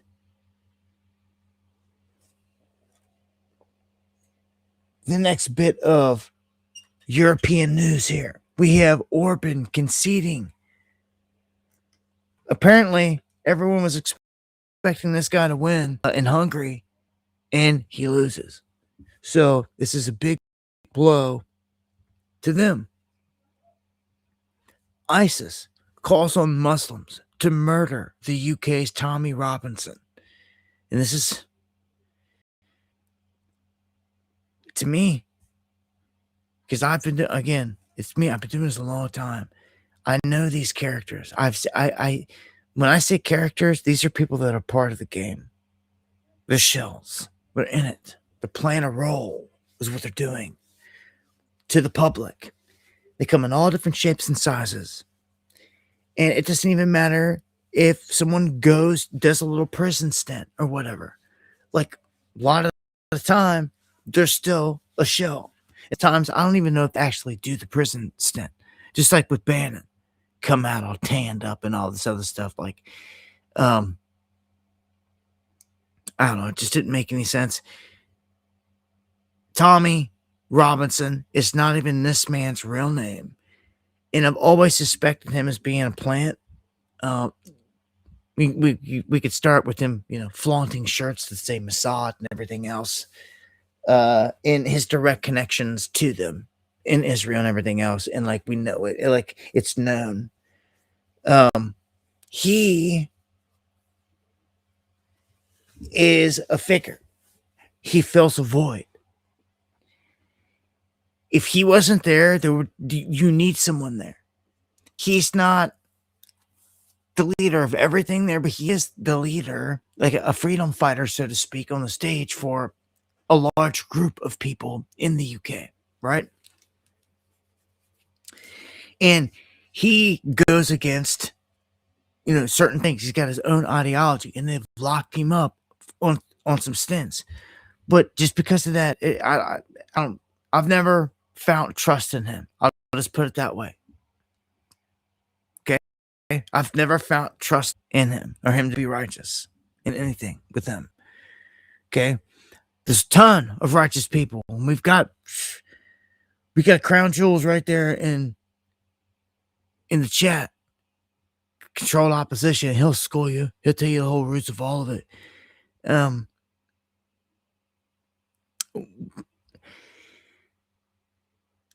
I'm worried there could be some kind of staged event here. they're like clamping down all over. And I'm like, from a distance, I can see it in the UK. Like they've been doing it left and right. They can't even say certain things on social media. Like if they said some of the things that I'm even speaking, they would get in trouble. Do you understand this? That's where we're at. There is no freedom of speech guaranteed in these other countries, not even in the UK. It's insane. That's where we're at, y'all. Okay, now ISIS they're calling on Muslims to murder. You know, if you get away with doing this openly, then even if you don't like Tommy Robinson, knows the thing. The same thing with Alex Jones. Even if you don't, if they get hit and they go down, then what chance do you stand? If someone to that magnitude, that degree, can't find protection, like what chance do you stand? You see, and it crushes the will. It's designed to like crush the people. Well, that ain't my leader. That ain't your leader. That ain't a leader of the people in my book. You will see some rise though, and when they do, may the Most High bless them, because they're going to come from out the shadows, and they're going to rise. They're going to rise everywhere, and they're going to seize the moment. There's some things that are going to happen. And I don't know. As I always say, you'll tell them by their fruits, but the London mayor calls for the government to have a government social media disinformation unit. And this is what I was just telling you, man. They're cracking down so hard over there, like they can't even speak. Like, listen to this one. London's Mayor Sir Sadiq Khan says the city is facing a dark blizzard of disinformation online and has asked social media companies and the government to do more to stop it. In a speech to the Cambridge Disinformation Summit last night, the Mayor described new research suggesting hostile actors, including foreign states and far-right groups, are portraying the capital as a city in decline, and has written to social media platforms calling for action as a way of preventing future violence. We're witnessing the emergence of a toxic feedback loop where every event is rapidly repackaged as yet more evidence of a city and a society in freefall. And the consequences are clear. As extremists erode trust in our city and its institutions, it gets easier for them to twist online anger into offline violence. Well, we've approached... Yeah, and they're calling the extremists the people that live there. They're the extremists. Because they got strangers rolling into their homeland, taking over. They can do whatever they want. And it seems to be protected by the government. Oh, what a setup. Like, there needs to be the change of changes. Like, it's known. I mean, it's known. You can see it here in London. I showed you what was going on in Ireland. The people coming out in mass. I pray that the people rise and continue to rise worldwide. So, if you haven't noticed, there seems to be a separation between states and NATO. And they're doing it. They're like pulling away as a separation happening. Yeah, we'll probably be friends with other countries per se, but some we won't be. Like we may remain friends with like Italy or something like that, but like not so much France. Or, you know, all these countries are just left, right leaning. The same thing as political parties, same way, same structure, pretty much. It is. That's all it is. And just like with Spain, the whole thing with Spain here recently, not in our military land or use any of their stuff. It's all political. They're left leaning and all that. So it's just same if you go down Brazil. You know, so I don't know where that's going to go, but I know that this war is being drug out just as we talk about. And Saudi Arabia had a critical pipeline hit, wiped up. They restored it. And Russia and Ukraine. I told you they had this Easter thing going on where they actually exchanged 350 POWs. It's been nothing but dead bodies being exchanged, which has been kind of gruesome, but POWs. Netanyahu says Israel will continue to fight Iran and the proxies, unlike Erdogan, the appeaser. So there's a beef there. We've seen it between Israel and Turkey. And I'm telling you right now, guys, I mean, like, coming to Turkey, I've told you, linchpin. They were supposed to be our ally in this whole game, but then, like, they have a dislike of Israel big time at this point because of they're calling them out for his atrocities. They're not biting their tongue. But yet they're supposed to be an ally, and that's where we have nukes staged. We have nukes sitting inside of Turkey. Yes, we do. So it's like, hold on, like, who's the ally here, who's not? Like that when it pops off between them, like, it's not going to be pretty. And there is prophecy of Russia coming down all the way through all Constantinople, which is Istanbul in Turkey, through that area, which it would be to back them up in this case, and into the Holy Land of Israel to protect even to all the places in the Holy Land, showing that they're gonna get hit.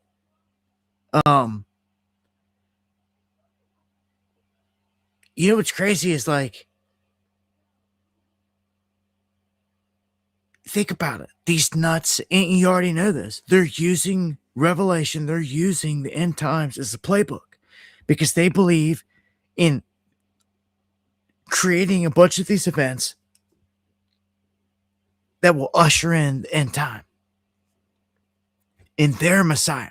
They don't believe in Jesus. We're getting ready to get to all this AI stuff. They don't believe in that. So they're waiting on their Messiah. I mean, I already told you about the Eunucha and everything about the third temple and everything. Right? So I'll tell you what else is inside Iran and inside of Turkey are ancient places. Ancient. That hold the keys to our civilization, to be honest with you, from what I can tell. Because you get into Persepolis, you get into the ancient places in Iran, and that in itself is so mystical and ties in so much. Okay, now they would want to go in and bomb the crap out of everything and wipe it out, just like they do everything. They're erasing history. It's what they're doing in Lebanon right now. Churches and everything else in Syria, same thing. They're wiping out ancient stuff, man. Pisses me off. But when you get to Turkey, Turkey has to go back to Tepe. As we know, like the most ancient of ancient sites, going back all the way back to like the Younger Dryas, the last major civilization.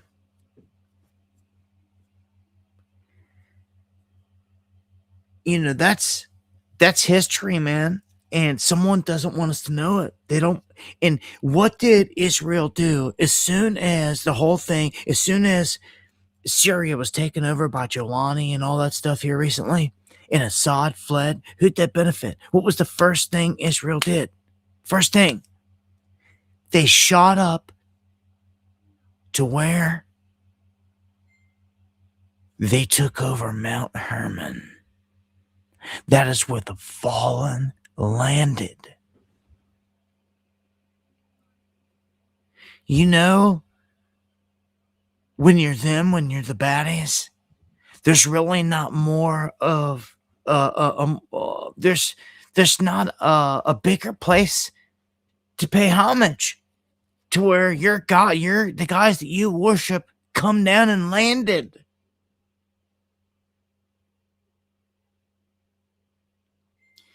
This is the area of the giants. And this is where they roamed en masse. And if you were going to find any remnant en masse, it would be all over this place. Okay? It's written also in the Bible. Okay? Many stories. And when the spies were sent into Canaan to spy, what they see? They see giants. This was after the flood in Canaan. And it's right there in your Bible because they were here after that. After then, they said, we are like grasshoppers to them. It was their exact words. So this whole area, and I dive deep into this in my off time, like this stuff, especially with the giants and the roots of it. Like what ended up happening is, especially after the flood, there were giants that survived it, and there was the serpent seed itself survived. It came through on the boat. One of Moses' son's wives carried the bloodline of the serpent seed. It's not hidden, it's known. So all this came out into the new world, so to speak. And the giants still roamed for a lengthy amount of time. And if you look at the description also to tell you that in the Bible, for around the average height of the ones in the description from that time, it would tell you around 4 meters, which would be, you're talking 12 footers on average. Okay. Which is a lot smaller than the ones described, like as I was just telling you in Canaan, that they were grasshoppers, that those giants were like the size of trees. Like they were tall, they were massive. Okay? But then you have ones that are around 12 foot on record that it states in size. You see these sizes match in the statues in Egypt. You think they're just statues? Odd enough, that the size of the statues that are carved there, those massive ones, different sizes, they're the exact measurements of the depictions of what they state. And as I showed you also in the temple in Egypt here, this is the last month or so, those huge giants that are sitting in the chairs look like pharaohs going in. If you look closely down at the legs, those are humans holding their legs, reaching human women. They try to chisel one of them out on one side, on the other side she's still all there, and she's the exact perfect height of an exact human, like living size, holding onto the leg of the giant right there. The giants were real. I'm going to tell you, the giants were real. They were real. They were real. Our history will blow your mind. And the Bible didn't mince any words, didn't keep it secret. So when it comes to Israel and all this, the fallen, these mountains, Mount Hermon, Mount Megiddo, where Armageddon is based, this is where the giants lived. They were based in all these different areas. Okay. You had the Rephaim. Okay. That's where you get the whole Star of Rephaim. Okay. The giant bloodline. Okay. They come through. You had Goliath, the last of a bloodline. And he was small, they even said, compared to the ones that come before him, because he was the very last one, the very end of a bloodline. And then you had Og, the same thing, who came down a different line. Okay, whose bed was 9 cubits or whatever. It was huge because he was a giant, and he was the last of his, as they stated. So all this is there, man. And it's not a secret. They are on the same mission as Hitler, looking for history's ancient mysteries. And the only place they haven't had a chance to do it is where? In the countries that they haven't been able to get into. They hit Iraq, went in there and wiped it out. Of course, they ain't been able to get in Iran, do whatever they want. Same with Turkey. So I'm telling you, Turkey's on the chopping block. Everyone thinks Iran's last. I'm telling you, like, Turkey's a linchpin in a wild card. Same with India. You gotta watch these players, man, because whatever way they flip in a world war, it's not good to be out here buddied up with Satan Yahoo. And on the wrong side of history. Someone said to me earlier, and this is the excuse, was like, what am I supposed to do? Vote for Muslim leadership that wants to wipe out white mankind and Christianity and all that? I don't think so. And that's their excuse for backing Trump. And I'm like, no, that's pathetic. Like, that's your excuse for siding with the pedo protectors? And are you kidding me? Like, no, idiot. You don't support neither at that rate. You don't support the evil at all. You don't play the game. You don't, you see what I'm saying? Left, right, it's the same left, right paradigm to me. Larger scale. But I'm wise enough to see the evil where it's at. And I'm brave enough to admit it. Unlike others out there. They can't even see the evil in their own backyard. And if they do, they're afraid to say so or to do anything about it. They're still over there, even after everything that what I'm about to get to with the AI stuff with Trump here. We're about to dive into it, about to get into it here in just a second. Even after mocking the Most High, there's cats still standing strong over there. These so-called patriots standing firm with Trump tonight. Makes me sick. After all this, all the pedo stuff, you know, I go down the list, but all right. The new Iran leadership is more extreme, is what Israel said. So if you think this war is over, you better buckle up. It's just getting started. Like, if you're talking World War III and where this is all going to go, like all hell breaking loose, like we're going to get hit. And all hell's going to break loose. Like, really what we seen was just a little warm-up, a preview. And you're talking bigger weapons getting rolled out. More strategic, more destruction happening. For sure. Here. So, look, there was a clip of Benjamin Netanyahu basically saying that he calls the shots. See if I can't find it over here real quick.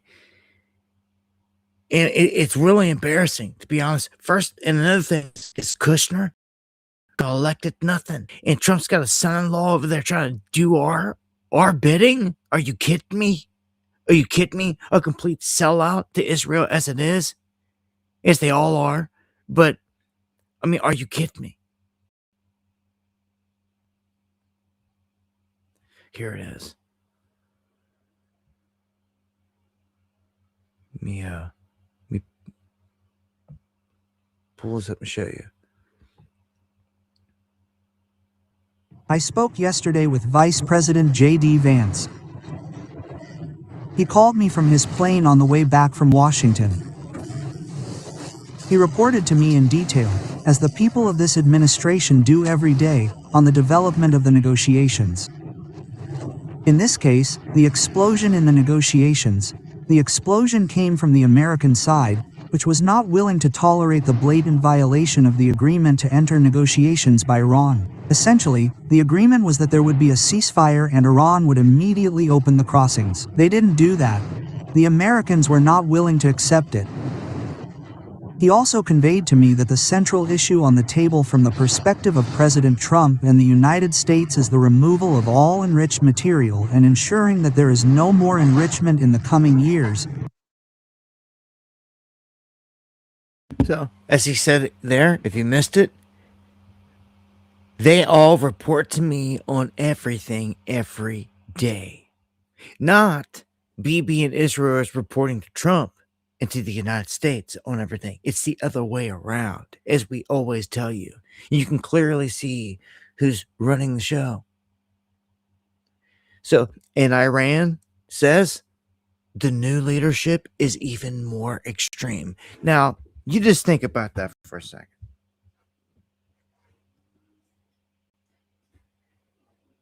They done dropped bombs on how many people and wiped them out? And I want to remind you, they weren't even slick enough, wise enough to keep the guys that they wanted to take over alive. They wouldn't be in this situation. They are stupid. They killed the guys that they wanted to take over. So now they're in a position where they don't have anyone they trust or anyone to take over. Because it took time to build that up. And who knows what they were thinking. They just thought, oh, well, it's worth it. Oh, well, a couple extra casualties are going to go down in this. Well, no, it's more than a couple extra casualties when you take out your replacement man. Because then, and not only did they do that, they took out a couple of them. They admitted this. It's like everybody went to this meeting to meet the Ayatollah, and like they said, screw it. Like they fell for the trap. The Ayatollah did. They're not going to miss the opportunity. They hit him. They killed him. And at that meeting was all these other people, including their cronies that were supposed to take over by now. But now they don't have that. And they're stuck because they don't really want to go in and try to foment. And trust me, the CIA is on the ground. They're trying to stir their thing up like they always do in every country on the ground. But largely, you know, Trump's had options on striking things. If they can't find where the current Ayatollah is, he's said to be maimed and injured, hiding somewhere and this and that, they say. But how can you trust anything that they say? If I was him, if I was anybody in their leadership, I wouldn't be anywhere above ground. I wouldn't be giving out any solid communications. And you may recall when the strikes, when it was going down hard, they nailed BB's house. His brother got killed, right? What happened? BB went in hiding for weeks. And what were we getting? We were getting AI slop dropped with 6 fingers and rings appearing and disappearing and everything that you could think of. They thought they were slick. They really did. They thought they were slick, and several of them. And time after time, there it went. They're busted for their AI. And it wasn't, but then he shows up and it was kind of obvious that it was him. He started showing the signs it was him and showing up because he was missing meetings. He missed like dozen camp meetings that he always goes to, but then he finally showed up. It wasn't until he did that we could say that he was alive. It was like he was MIA. So what he did is when things got hard, what they showed is when things get hard, even BB and them will start dropping slop, right? And they'll go in hiding. They don't care if you pick it off or not. They don't care. They don't care. But what does that tell you if they were dropping slop? It tells you he was in hiding, if you ask me.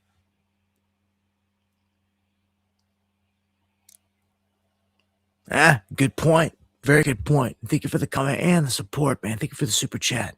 Kev Bar, as always. So what's my end game on this? It's about to get worse. It's about to, how do you decipher this, Dabu7? Well, when I hear Israel saying that the new leadership or extreme, knowing that they've dropped bombs and hypersonics and they've done everything thus far, and that we're in position right now to hammer like we've never been before, I think hammer is about to drop. I think something huge is about to happen. You just know it in the air.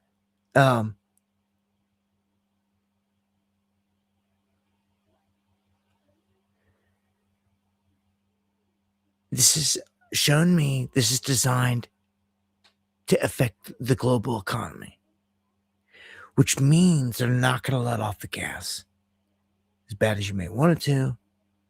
And as much as Trump may keep saying, oh, it's going to be over tomorrow. I think we got a deal. And keeps carrying on a stick. Again, 2 weeks for the curve. And here we are. 50, I don't know how many days we are into this whole thing. But it's way past 2 weeks. And I see it continuing. I don't see this letting up. They're not showing me any signs. What's this? No deal. Vance leaves Islamabad because they tried. And all this is really making him look like just terrible. So it's just putting dirt on him. I think it's decreasing his odds of winning against a Dem, unfortunately, out there. For anyone out there that is watching, you can see that Gavin Newsom is primed to be the pick off the other side. And it's projected to be already Newsom against Vance. And if they make the economy and everything bad, because that's what Trump was meant to do this time, there's one person that's really going to suffer because of all this. It's by default. It just doesn't matter. It just doesn't matter. Somebody had to fill this role. Somebody had to play vice president. Somebody had to step up and do it. But the downfall was by the end of all this, you weren't going to be painted as this great extension that Trump's passing a torch off to. Oh no, you're going to be trying to separate yourself from Trump. And guess what? He's already begun to do it. And distancing himself with the whole Iran war and everything else. So then he kind of had to make a move here. He had to do something. So he went. We've been at it now for 21 hours, and we've had a number of substantive discussions with the Iranians. That's the good news. The bad news is that we have not reached an agreement, and I think that's bad news for Iran much more than it's bad news for the United States of America. So we go back to the United States having not come to an agreement. We've made very clear what our red lines are, what things we're willing to accommodate them on, and what things we're not willing to accommodate them on. And we've made that as clear as we possibly could, and they have chosen not to accept our terms. Questions? So, precisely what have they rejected here? Let me turn that up.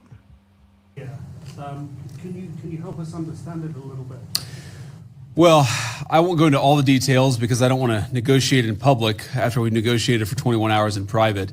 But the simple fact is that we need to see an affirmative commitment that they will not seek a nuclear weapon, and they will not seek the tools that would enable them to quickly achieve a nuclear weapon. That is the core goal of the President of the United States, and that's what we've tried to achieve through these negotiations. Again, their nuclear program, such as it is, the enrichment facilities that they had before, they've been destroyed.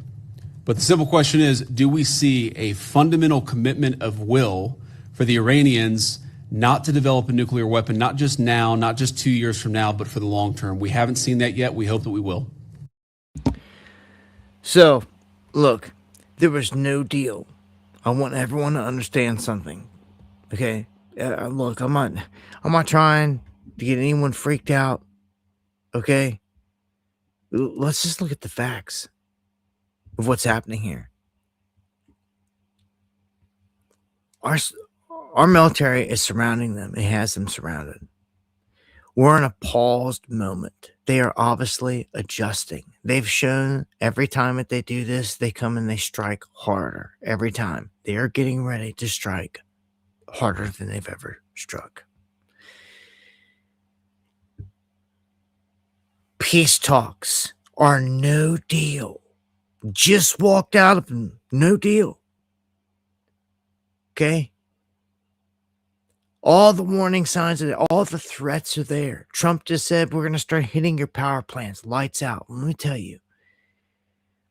I feel like our lights are about to get put out. I feel like everything we ever warned you about is about to happen. I don't want it to, dude. I don't want it to.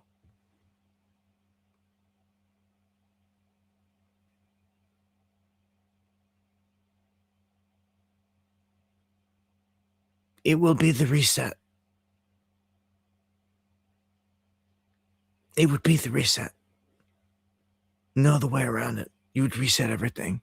Everything that they bragged to you about, brainwashed you with. It would reset everything. It shut everything down. It would be the most advantageous thing to them, for them.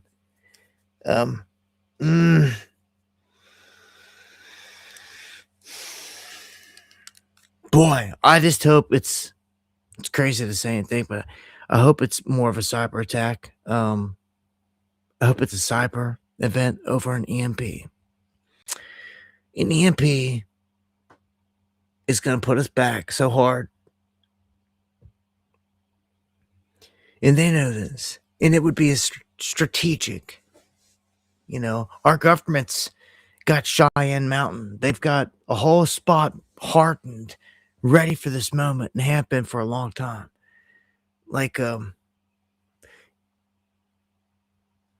what I see, what is about to happen is the United States is about to get knocked from its perch. And I know no one wants to hear that. But it's destined. I mean, they freaking wrote a book about it. Secret Destiny of America, all of it, all the plan is right there. It's like not secret, man. It's all ritual, is what it is. It's ritual. Just like building towers to bring them down. This whole thing was symbolic of Atlantis, as Manly P. Hall wrote.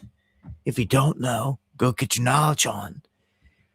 And you know, the guys that designed all this, some of them talked and put it even in a book, what the whole plan was in the end game goal.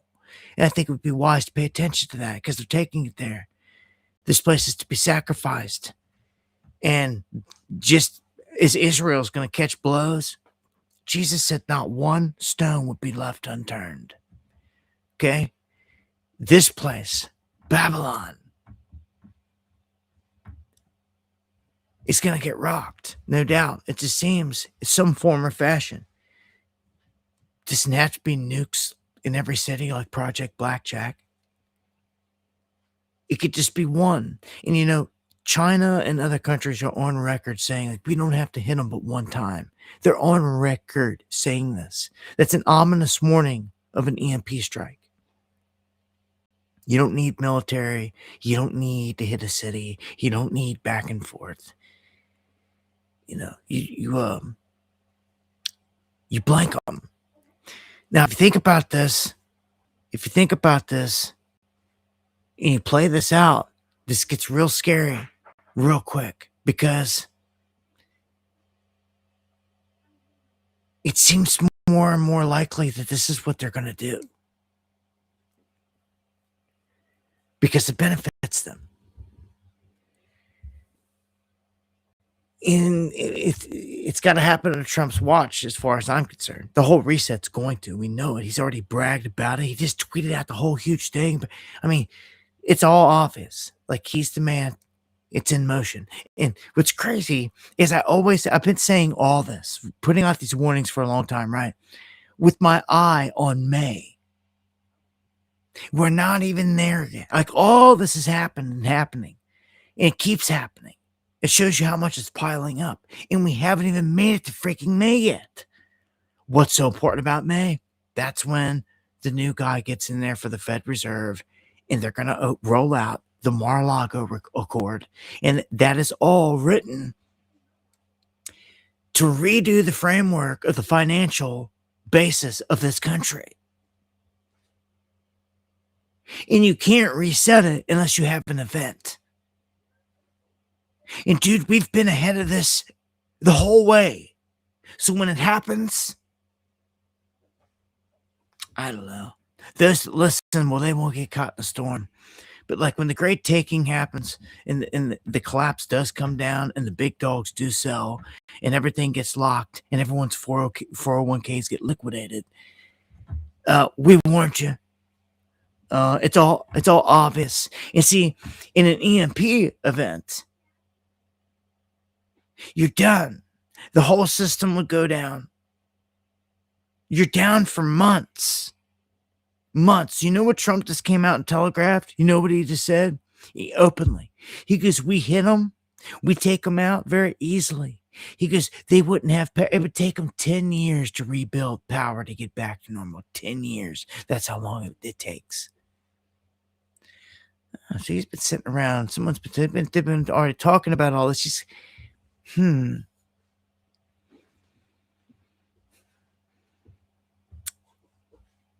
Man, we put a song out on it.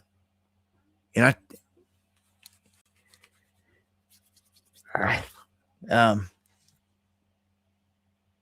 man, oh man. If it happens like if an EMP happens, man, it's going to be so super deadly. I don't even know where to begin. I'm just going to shut up about it because unless you want me to talk about it. That's why I would like to think an EMP would not happen in a cyber attack will. I think a cyber attack benefits them more. It's more orderly. They still get their chaos. They get the order out of the chaos, as they like to do. All they got to do is hold your money for ransom. That doesn't take an EMP. An EMP is a lot to deal with, and you better be prepared. Like bodies to clean up, large scale, all across the country. You're going to smell it on the other side of the ocean. Like it's going to be a disaster like you've never seen this day and age. It's going to be a disaster. An EMP would. And it wouldn't stop at the border. Canada would be affected. Mexico would be affected. Everything in between. EMP would be super disastrous. But I'm thinking to myself, we're talking an event that is designed to end America, but not all the way. Not all the way. Just like it won't kill the dollar all the way.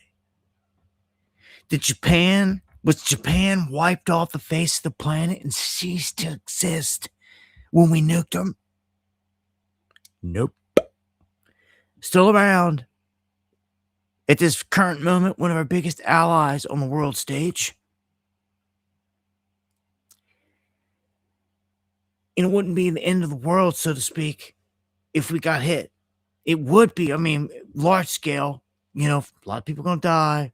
It would be the end of life as you know it, you ever knew it. Everything we ever knew. Because this would wipe everything out to reset it. You can't reset nothing unless you reset it, dude. And it hasn't happened yet. It's obvious. The money hasn't been reset. And even if it's not the entire country, it will at least be the money, and we know what's coming. We know this. It's a fact. The only thing we don't have is a date. The crystal ball. We got a window in time, and we're in it. So, I look at this whole thing is benefiting them with the whole Straits of Hormuz, a whole blockade, this whole war. What does this do? It resets the entire globe, man. It does. It does. If they're saying it in the open, is what's even crazier. Like, so saying it out in the open. All right, so we'll keep it pushing here with the links. Trump confirms he's going to go full Venezuela on the Straits of Hormuz. What he means by this is this morning is saying that we will begin the process of blockading any and all ships trying to enter or leave the Strait of Hormuz. And at some point, we will reach an all being allowed to go in and all being allowed to go out basis. Right. So tell us what you're trying to accomplish with this blockade, all in, sir. All out. Yep. It's called all in and all out. There'll be a time when we'll have them all come in and all come out, but it won't be a percentage. It won't be a friend of yours like a country that's your ally or a country that's your friend. It's all or nothing. And that'll be, that won't be in too long a distance. No, we're just bringing the ships up. We got a lot of ships, so we're bringing them up. We think that numerous countries are going to be helping us with this also, but we're... So he always says all this stuff, but then Iran on the other side says, no, they're liars. Look, talks just came out with no deal. Again, all he does is blow smoke, and people aren't buying it no more. Thank you, Lady B, for the coffees. Just seen that. I appreciate it to the fullest. This war is about to go to another level, and the allies loudly reject Trump's scheme to blockade the Hormuz, saying they're not getting dragged in.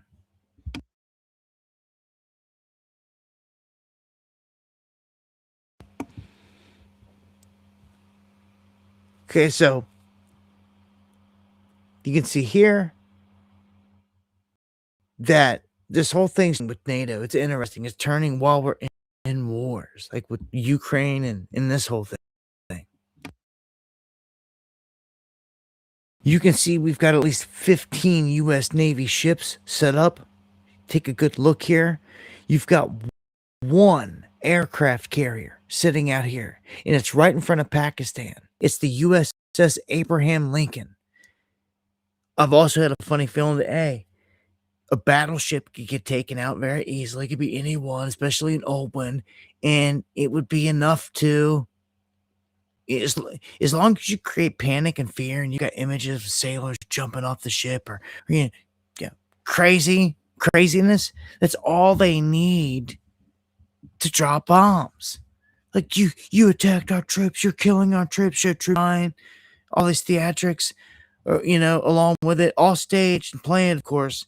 It would give them the excuse that they're looking for. They're looking for more right now. You see, if Trump just goes and hits the power plants and all this stuff right now, people are going to be up in arms. They're going to be screaming what they're already screaming: war crimes, all this other stuff, like crimes against humanity, all the stuff that he's doing. If you hit desalination plants, water plants, electricity plants, that's what you're doing. You're creating massive crisis. Look at this arsenal, though. Dude, we have them as surrounded as you could surround them. Like, straight up. Like, it's we're in a war stance. This is not going away. Okay? Unless a miracle happens. Now, Pakistan is stocking up on these Sahib drones. Everyone seems to be. And it's kind of ominous. Like, these drones, at some point, I think we're going to see them here as an attack mechanism.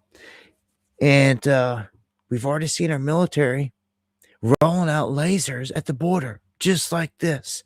The FAA green lights the laser sentry guns. So you're going to start seeing lasers used at our borders around DC. And they're going to have to throw up NOTAMs when this happens. So if, like, mystery drones pop up, a NOTAM will go up, meaning no planes can be in the sky. This is going to screw everything up, especially if they start popping up left and right and it keeps happening. And they're going to try to hit them with lasers. So let's see here how this goes, where this goes. Like, the home front is becoming a war zone. They've brought it here, man. They've brought it here, and every day it gets more and more militarized and more set up. So, let's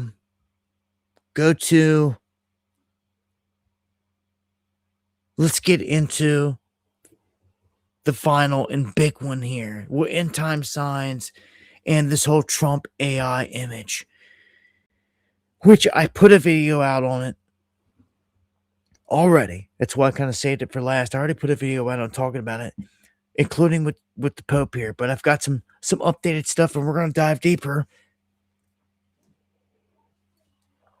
into this whole thing. Everyone's got the opinions, and boy, let me tell you, if someone sparked any outrage, it was Trump with this today. Again, whatever base he had left, he fractured majorly again. The message of and the here is the gospel Pope. is very clear. Blessed are the peacemakers. I will not shy away from announcing the message of the gospel, of inviting all people to look for ways of building bridges for peace and reconciliation, of looking for ways to avoid war anytime that's possible. To put my message on the same plane as what the president has attempted to do here, I think is not understanding what the message of the gospel is. And I'm sorry to hear that, but I... Okay, so long story short, the Pope and Trump kind of get into it. And the Pope, with Trump, I've never seen someone so egotistical in my life. I've never seen anyone's ego, just especially on the world stage and in power. I've never seen someone so pompous. You never will again, I don't think. This Trump is that character.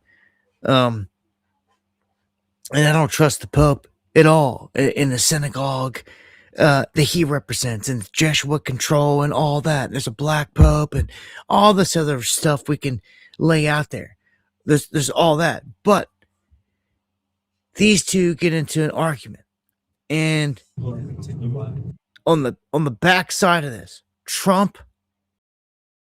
posts a picture of him, as you can see here, looking like he is Christ. And this is the image that he posted. There's a lot of confusion about that. People were asking a ton of questions, rightfully so, and we're going to dive into this right now. And yes, the man that he is healing just so happens to look a ton like who? Huh? Who's that look like? Yeah, it looks like Epstein. That looks like Epstein laying there for sure. And it's just crazy that of all people that would look like, it's him being healed by the Gentile Messiah, as the rabbis call him, Trump. So, look, I haven't seen, man, you talk about disgusting acts out there and just blatant, brazen, like, I feel obviously controlled and orchestrated. This wasn't by accident, okay? And let me start off by saying this. The original image was from someone else. It came and it had a soldier at the top, okay? Had a soldier at the top standing in the middle. And someone within the Trump administration edited that image and decided to put this dark, horned or crowned, winged individual there instead. That is what happened. Someone concocted this, as I just said, and they gave it to Trump. Either that or Trump himself made it. Which I'm going to say it was given to him. He admitted he shared it. So check it out. I drop a video on this, and people are so quick to drop their comments without even watching the video, without having the facts straight. And people are just swearing in there. You can just tell the people trying to defend him blindly. And it's disgusting as well. Just batting them down, blocking them, banning them, banhammer anyone that wants to be protecting the pedo protectors and all this. I don't care. And at this point, mocking the Most High openly. So Trump said, I did it. And people are in there saying, oh, he didn't do it. He had somebody else post for him. One of his people did it. Trump didn't do it. There's people in there running their mouths. Probably over there right now. Somewhere, someone running their mouth. Thinking they know it all. Like they always do. And they don't. This man is on camera saying he posted it. So eat crow, go back, delete your comment, do whatever, chase it down or not. He did it. He admitted it. It happened, okay? So we got a couple things out of the way there. It's not the original. It's edited. It's obviously originally made by AI. But again, the original had a soldier. So someone within the Trump administration decided to edit this video and make sure that they put a dark entity above his head in it and give it to him to pass along. You don't think he didn't notice this, right? So here comes the most disgusting part of all this, okay? He's clearly, with his hand glowing with light in it and touching with light coming off there, he's healing this guy with Christ-like power in a sash like he is the Messiah. Donald Trump is called out on this on the spot. And he says he thought that it was him as a doctor. And then immediately, the last one pandering to him, swinging off his nuts, or over there in the comments, oh, he was a doctor. He was a doctor. He's a doctor. Like, ha, ha, ha. And Owen Schroyer earlier, I just caught a clip of his show. He said, I was laughing. I lost the stuff he said. Don't listen to him all the time. This was what I caught, man, was like, what? He was right. He's like, let me guess, all the MAGA now. It's going to be that you see him as a doctor. Like, give me a break. It was just clowning him. And that's what I guess the last stragglers were trying to do. But like, get out of here. It's pathetic. Everybody knows the fact that the man lied, bold-faced lie. It said he thought he was a doctor. He couldn't even admit to the fullest the situation. Is disgusting. It's a mockery of God. And, people come into my comments and say, well, I don't see what the big deal is, this and that. Well, you apparently don't care that someone's out here on the world stage, one of the biggest names in the world, mocking the Most High. Normally doesn't end well for someone. Biblically. But you don't seem to care. So I don't seem to care about you. Okay? You people just don't care about none of it. Don't care about nothing. Blasé. I'm just trying to defend him. And someone up there saying, oh, that's a Statue of Liberty behind him. No, it's not. The Statue of Liberty is actually right next to him, off to the side with its arm up in the air, which is also Luciferian, rooted. Anyway, this is a dark entity. And guess what? Because I got cats out here like Kenneth Frazier that do that work, to get it in. Some of this is black magic at its finest, okay? And you can see cats immediately trying to we know where this came from, okay?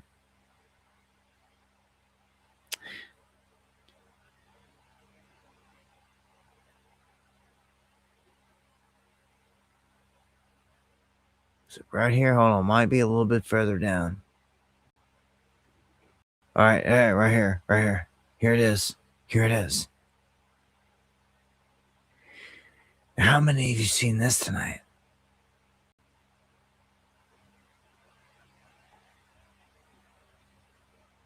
Huh?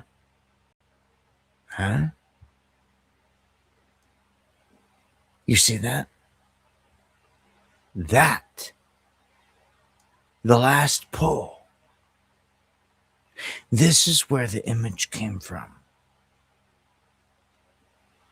This demonic being the last pull, and you can see a person in white walking on the road toward it. This was a book, they said. Apocalyptic style image, very intentionally designed. And Kenneth did a good dive on this, but found it. He found the initial image, and what you're seeing in the top behind him, this dark demon image entity was stitched in. This is it. Okay. Only thing it's see, we were saying it has wings because, or does it have 4 arms? Well, it seems like it almost has 4 arms at this point because look at the wings. Wings come way out here. They're big, huge dragon or bat-like, wings. They're huge. They come out, they fan out, but you don't see them in the Trump image. In the Trump image, you just see the 2 hands. See?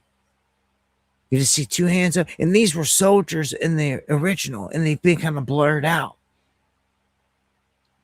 Okay? But it was still this demonic figure. It was still, this whole time, it's this demonic figure. So, there it is. Last pull. That's what it tracks back to. Somebody chose this and stitched it in there and did that subtle little change and put it in above Trump. And I guess he didn't notice it. He didn't care to notice it. Oh, he thought he was a doctor. He'd be full of excuses and lies anyways. He's proven. I just want to show you, we know where it came from. Understand? And that being didn't have no halo over his head. He ain't got no halo over his head. Okay? That's a dark, demonic entity, and I just showed you where it came from. Sure as hell wasn't the Statue of Liberty. People just make stuff up, but I mean, I understand it has 3 spikes that were similar, but I just showed you. That's the real deal. That's the real deal. Right there. It's where it came from. It's what it is. That's Donald Trump mocking the Most High. Ain't no question about it.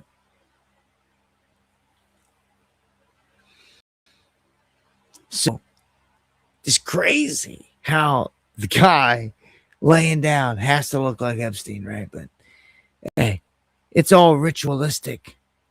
And this goes on right here. I mean, other people caught it. The horned figure in this AI generated picture feels end time warnings. So some people might have looked right past this, but this does oddly connect back to talk of the horns. Came up among them a little horn, and 3 of the first horns are uprooted. That's what Daniel, but Daniel mirrors Revelation. You see, and some are like, oh, but Daniel already happened. But again, it mirrors Revelation. As it says here, 3 horns subdued in Revelation. And this is all connected to World War III rolling out, meaning that this man subdues 3 kings or 3 kingdoms. Okay? As this is all happening. And what has Trump done? He subdued one in Maduro, and a second in the Ayatollah. 2 right there. So people, man, there's wild stuff happening that's going down, and they believe in ushering in these events. I'm telling you, man, they telegraph stuff as well. This was hidden in plain sight for a reason. And again, the fact the man came out and just lied, you could tell in the video, watching his body language, he sucks at it. Like, he was done. But hey,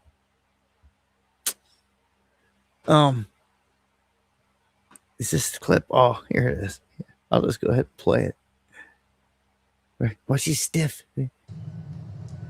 President, did you post that picture of yourself depicted as Jesus Christ? Well, it wasn't depicted. It was me. I did post it, and I thought it was me as a doctor, and had to do with Red Cross as a Red Cross worker there, which we support.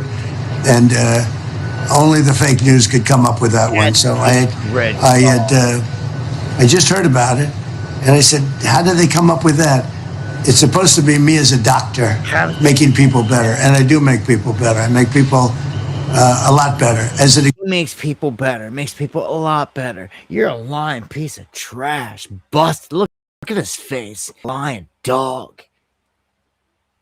Sick of it. Only thing left in you is a freaking McIntyre can say is, "Oh, you got TDS. TDS, get out of here." I see you say that, you spew that crap, you're just done anyway. Shows me how brain dead you are. Anyone supporting this crap, up to this point, mocking the Most High. I mean, it started with protecting pedos. This has been a litmus test, beyond an IQ test, a true litmus test here on all of it, on faith, on everything. And this has been ongoing with him for a long time. You can argue it began on his watch. Warp Speed. That's why we call him Operation Mr. Warp Speed. It did. It all began on his watch and was handed off to Biden. So all that was thought up, conjured up, implemented, and actually rolled out on his watch. If people forget, I mean, they got something else planned like that again on his way out the door? Let's hope not. I mean, couple devastating things could happen. EMP, in the release of something deadly, a real bird flu or something crazy. All these guys sent out to round people up, illegals, ICE will become your worst nightmare. Who else? Stop and think about it. Who else would they call upon and grab? Who is equipped and trained to go out and round up people when a deadly disease gets let loose? Who would be sent out to round up purebloods?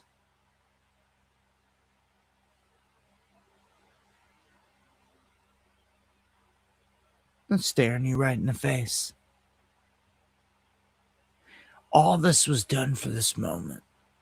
You understand? If you're the enemy and you wanted this in the end, there were steps you had to take to get here.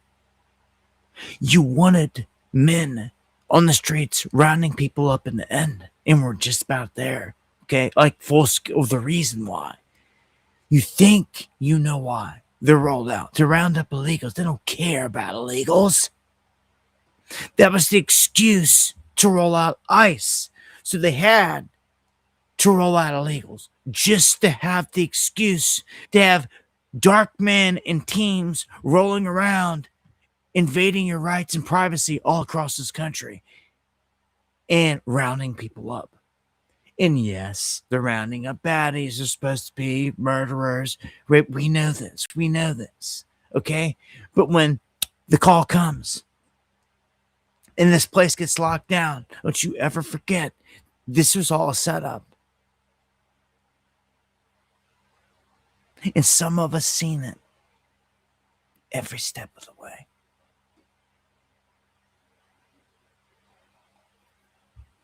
You're in a crazy window in time where they have options to do a number of big events at any moment. Any moment. We're there. We're like there. Look, this guy making this move wasn't by accident today and all this. This was all planned. Everything they do is ritualistic. It's all meant for a reason. The timing on everything. The releases of everything.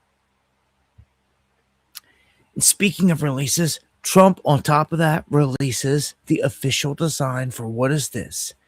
Their 250-foot arch that's going to go up.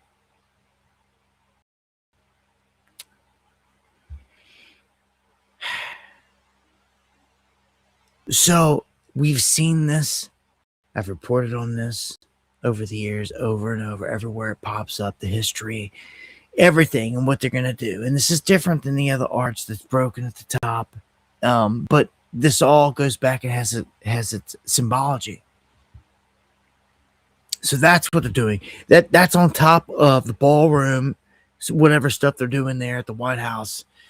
I'm saying it's an underground bunker and all that, but look, Trump is going to be the one to give the speech on disclosure. If you ask me, there's a big speech coming.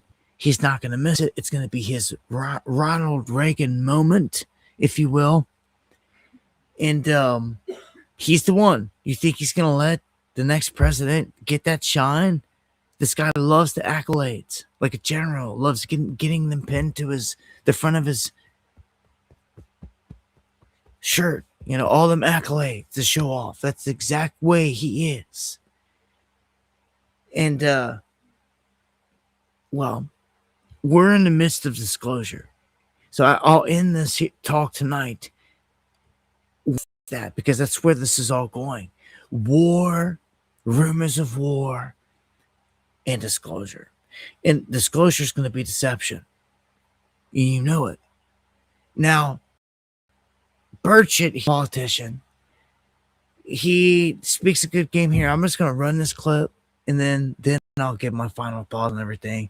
This is 3 minutes, 22 seconds that they put out of Burchett here on this whole of life forms. Now, I'll just play. It's about UFOs. I couldn't let you out of here without asking you about that. You've said you've seen UFO briefings. that would, quote, set the earth on fire, end quote. And you also said publicly, you're not suicidal. That's a serious statement. What exactly are you being told that the American people aren't allowed to hear, sir? About well, we go into what's called a skiff, and that's kind of James Bond room. You know, it's lead lined. You can't take a cell phone. You got a Fitbit. I don't, but you know, I've been in those rooms and they'll say, hey, somebody's still getting a signal. Somebody's got a cell phone, and somebody will check their, oh crap, that's my Fitbit. Sorry, it's my whatever, and they have to go out of the room. And we're briefed by the highest level of either our military intelligence, these alphabet agencies, and they tell us things. Which again, you've got one group telling you within some of these things that they don't exist. One time this little punk with a freaking man bun, and then you got these military people telling us that something does exist. And I've been briefed and seen pictures and talked enough, but you got to realize too, it's all about the money. And is this a psyop or what? Are they putting this garbage out there so that people will say, gosh, we need to fund these agencies more, and so we can research it more? I'm not into all that. It's not about little green men. It's not about flying saucers, sir. It's about what are they spending tens of maybe billions of your tax dollars on? If it doesn't exist, then why are they studying it? And if it does exist, as I told President Trump the other day, you need disclosure. We need transparency. America can handle it. I'm sick of hearing this stuff. We can't handle it. It's, you know, and I'm a Christian, and they appealed to me on that level. Barcha, this stuff's kind of anti-Christian, you know, in your beliefs. I said, no, it isn't. Genesis 1, God created the heavens and the earth. What do they look like? What do they look like? Can you tell me? I mean, you've seen Independence Day. You've seen aliens. You've seen a few things. What do they look like? Give me that one. Well, it's not Independence Day, I'll tell you that. Okay. I got you. What can you tell me? But they're going to, if they would just, look, if they would just release what I was briefed on just a couple of weeks ago. Again, we had somebody come in there, a colleague, a friend, if you will, that was basically there to disrupt. Okay. And they tried to ruffle this guy's feathers and ask him stuff. And, sir, he named names, dates, people in the meetings, where these items, if you will, are located. And, I mean, it's too much. It's too much, sir. It's too much is going on. But don't believe any of this stuff you see on the internet, this AI stuff. I wouldn't believe it unless I saw it with my own two eyes. Okay? All right. So, but Trump's the guy to do it. If anybody will do it, if anybody's a disruptor, it's Donald J. Trump, and he will disrupt with this. And I had a conversation with folks at the White House today just about that, and we're going to be, hopefully some things will be coming out soon. Oh, boy. Oh, boy. Oh, boy. He just hinted multiple times that it's about to happen. He just was at the White House today, and something is going to be coming out soon. There you go. They keep dropping the breadcrumbs. Okay, so this is going to be a massive event. It's going to be a massive deception. Look, I'm going to tell you what Greer is already saying. He kind of let the cat out of the bag, and it's all done on purpose. So some of us already know. He already said that we're the bad guys. How do you like that? How do you like walking into this whole thing and being told this right out of the gate by your own government, like you're the humans representing you, that oh well, in this situation we're the bad guys. This default right out the gate, we're the bad ones. I don't like that. That puts us under a microscope all of a sudden, and it's not just our own government then staring at us. It is these new creatures as well. Everybody. It's your humans that sold you out, declaring they want peace, standing there with these enemy entities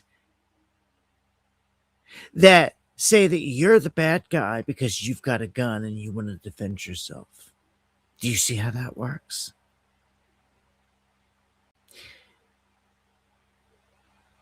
This is going to enter the moment of this whole false peace thing.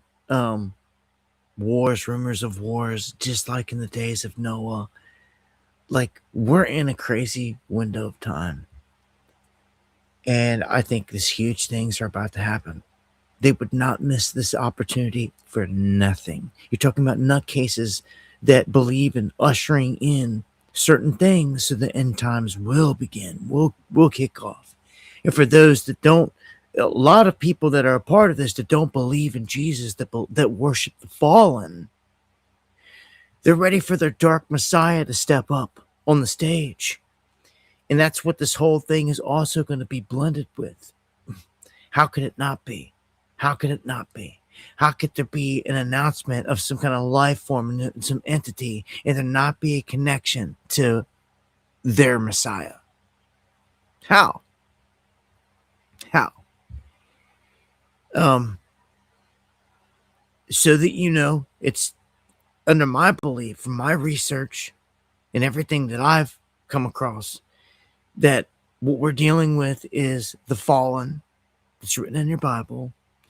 They've been here the entire time, just out of sight, out of mind, hiding. But here, under the ground and in the ocean, large scale, massively. And they're there. They always have been. And because everyone is slaved into the little concubines, into the little repetitive motions every day in their slave cycles, you're not free to explore this planet. You're not free to go and find them and explore the places that, you know, we should have a goal like tomorrow. Let's hop in our planes or our boats and let's go meet up and let's go explore this or that or this. We can't do that. They've got us poor, broke down in the slave system. And you know, most of the places that have the goods are in war-torn places anyway. I can't even go down Mexico right now and go exploring to places that we know that we found in satellite imagery are ancient and have amazing, crazy stuff to be found. But we can't even go there and show you because it's now in a war-torn zone. Just wait till that war-torn zone moves into extended areas into this country. We can't even go into national parks because Trinidad and Iraq took over the whole part of the park all the way down to the border. Then what? I don't know. Something's got to happen. Like, I don't know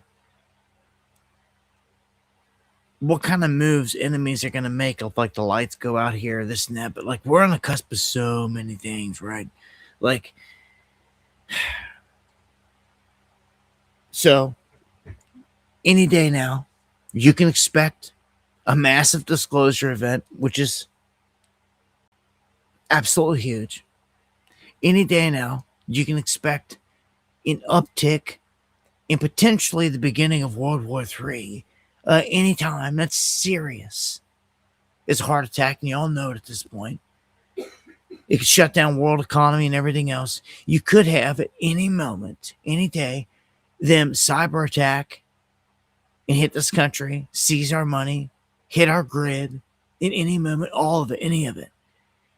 In any moment. Like all that.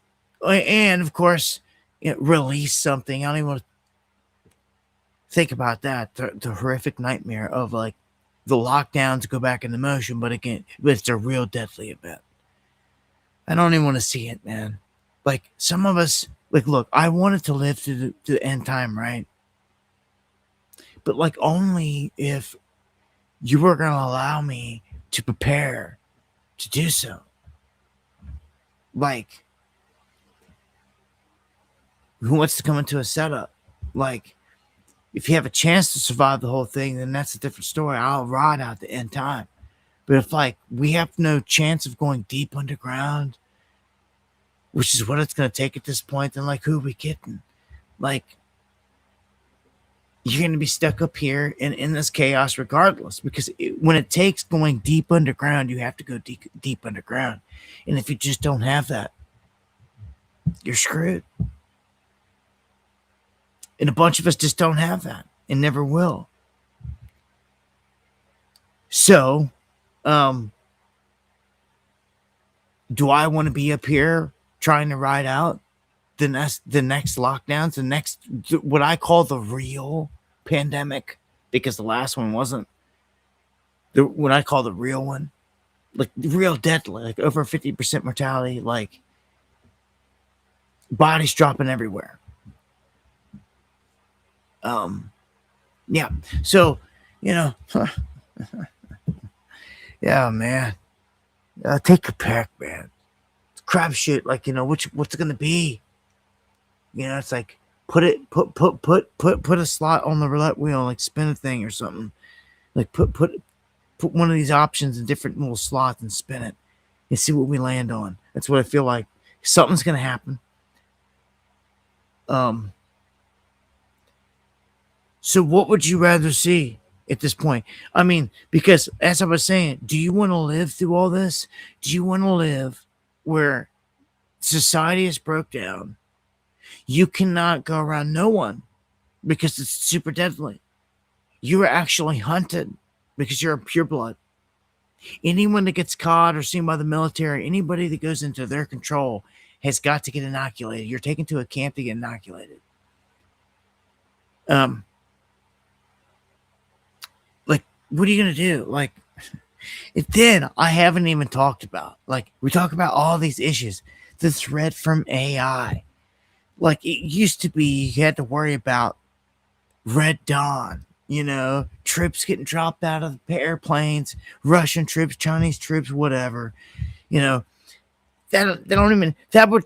would be pure theater. Pure, like, F you, rubbing it in the face, like, this is pure theatrics. Just pure theatrics. There was no need for it. Like, they walked across the border, even tonight. Like the northern border. Anyway, they just walk over. They've been here the entire time for years, built up. They got properties right next to our military bases. Like, this is a setup. When this whole thing goes down, remember, it's a setup, no matter what it is. It's a setup. All of it. And also, don't forget that Bill Gates 666 Luciferus patented jab was never rolled out, and it will be. And he's itching to do it, and I'm sure he's itching to get the profit off of it.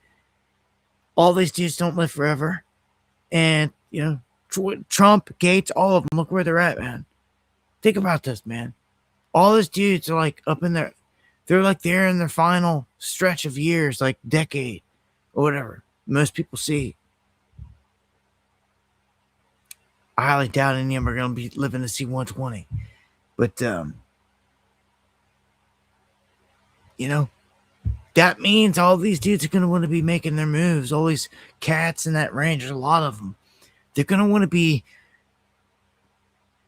cashing out at some point, I feel.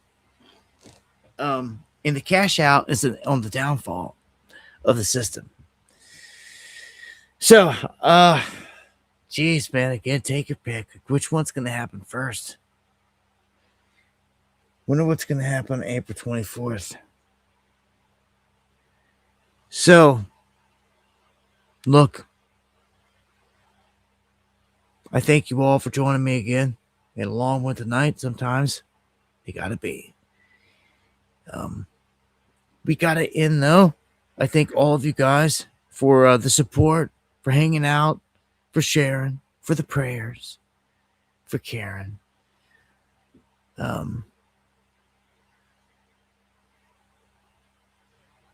Much love, everybody out there kicking out the information. I appreciate it. My thoughts are, closing thoughts. You should get right with the Most High. You should remember that you speak things into existence.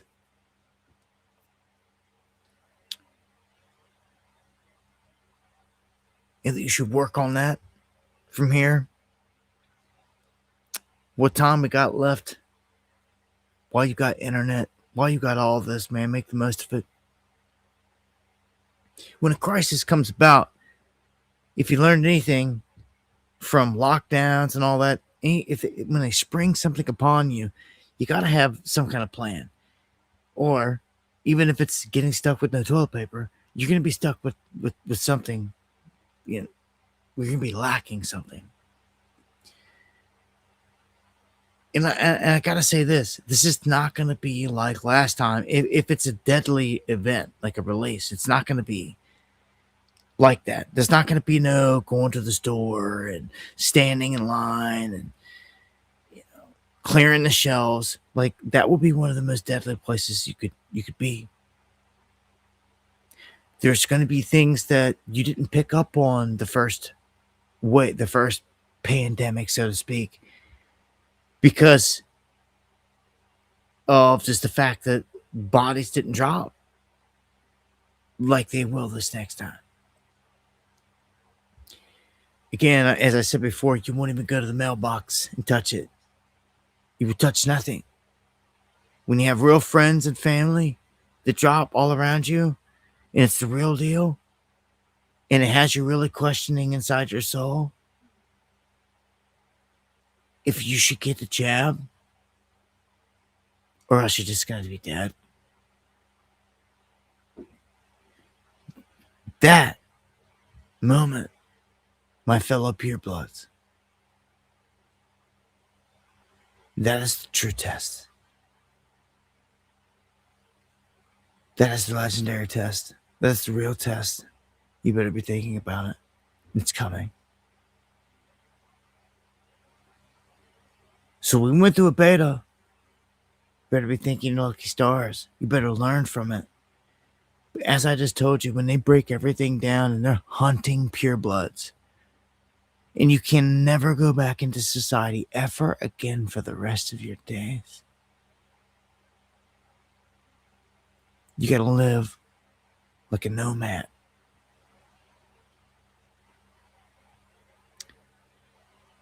That's not going to be fun. The end is not going to be fun, right? The beast hunting you down to kill you.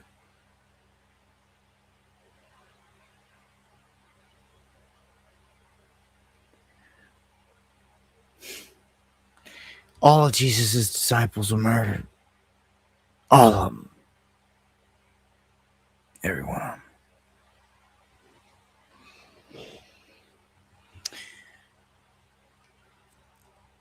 Makes you,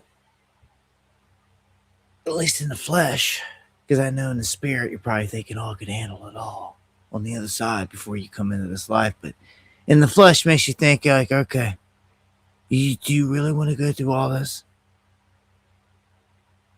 This is going to be horrific. It's going to be everything.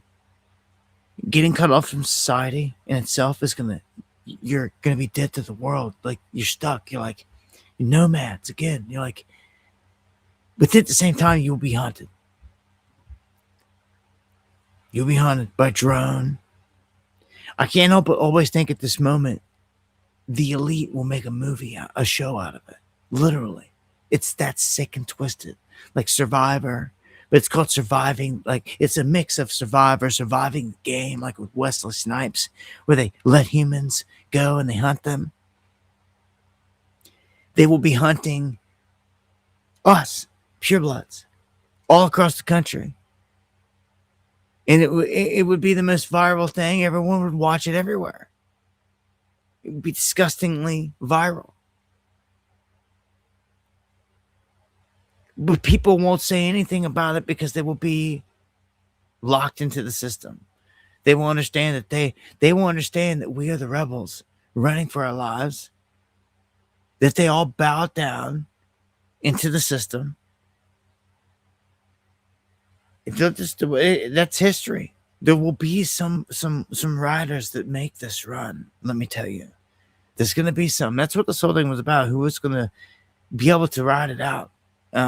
because that's the legendary status. You can live all these lives. Oh man, I lived World War One. Oh yeah, I lived World War Two. Like, well, like these souls can argue over what was crazier, but like, who lived through the end in the return of the Most High, and like, who made it? Who did that? You can't trump. You can't trump that.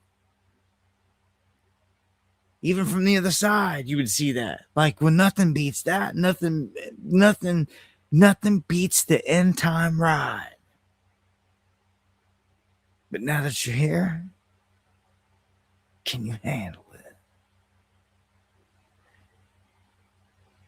Can you handle it? That will be the question. All praise to the Most High. Yeshua, Jesus, is real. The good guys are real. I promise you. They're watching along with the jinn. I wouldn't disappoint. You understand that even the jinn have to respect you. It's written, made that way. If you fight the fight, you have to understand how this place operates. Truly, if you want to navigate it from here, or you're just going to stay lost. Like, you're tested. I say it all the time. You're tested every day by the jinn. You know this now. You have a power over them. Just knowing that they're there testing you.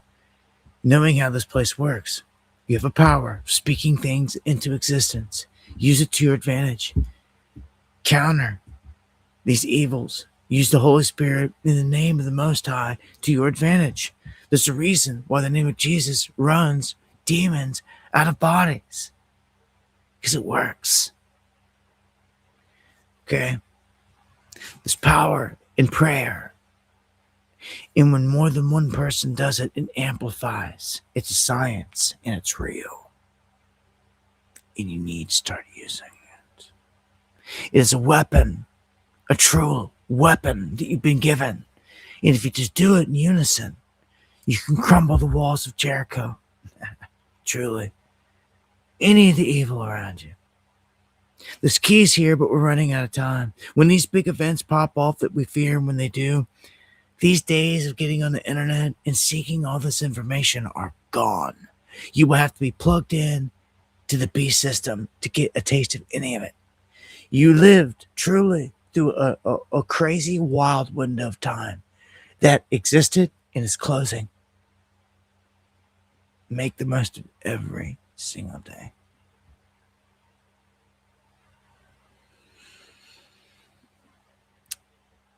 I won't be here on Wednesday.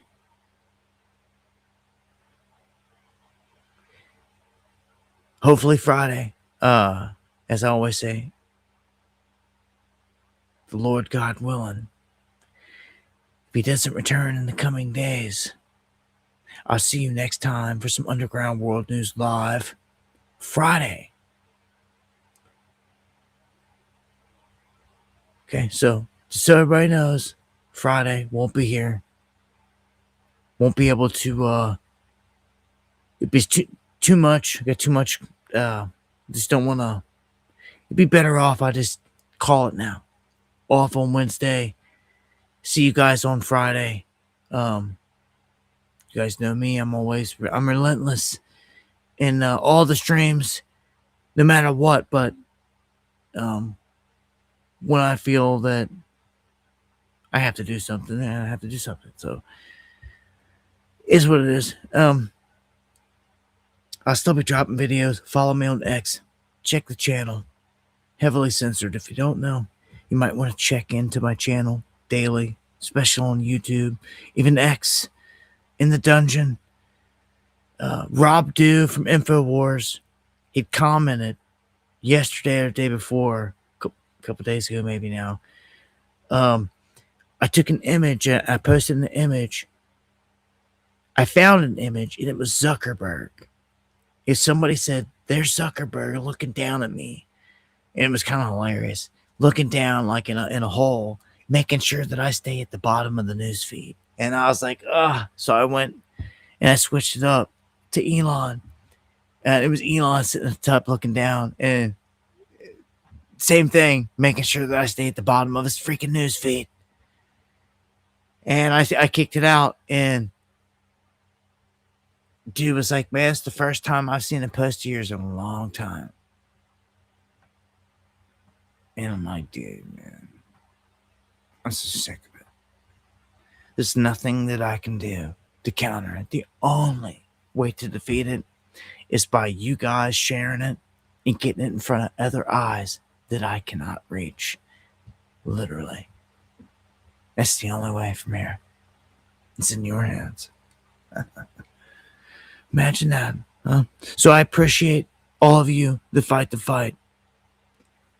Carry the torch, truly. We are a remnant. God is real. All praise to the Most High. Stay righteous. I'll see you on the flip side.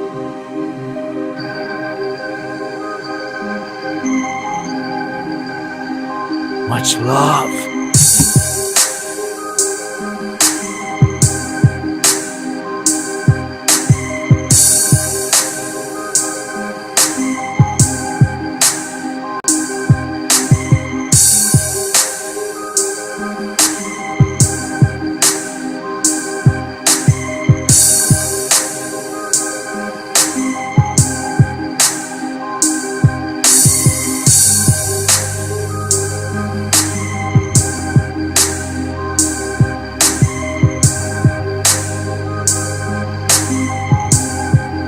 Yeah.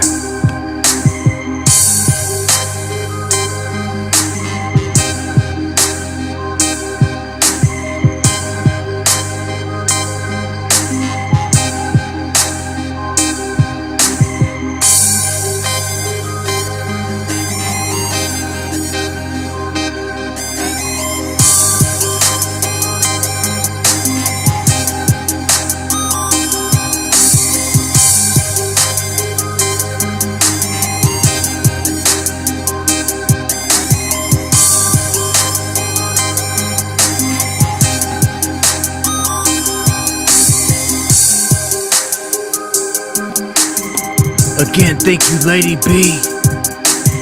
And the legendary Eon. I tell you, this guy, he slides in at the end of every stream. Eon, every stream, 7 coffees. Like no one else could donate. He goes down. He be dropping 7 coffees. Like nothing like it. And like stealing. Beginning of the streams, man, I appreciate you guys more than you know. More than you know. Thank you so much. Much love. God bless. Stay righteous. All of you. Someone's watching. From above. Don't disappoint.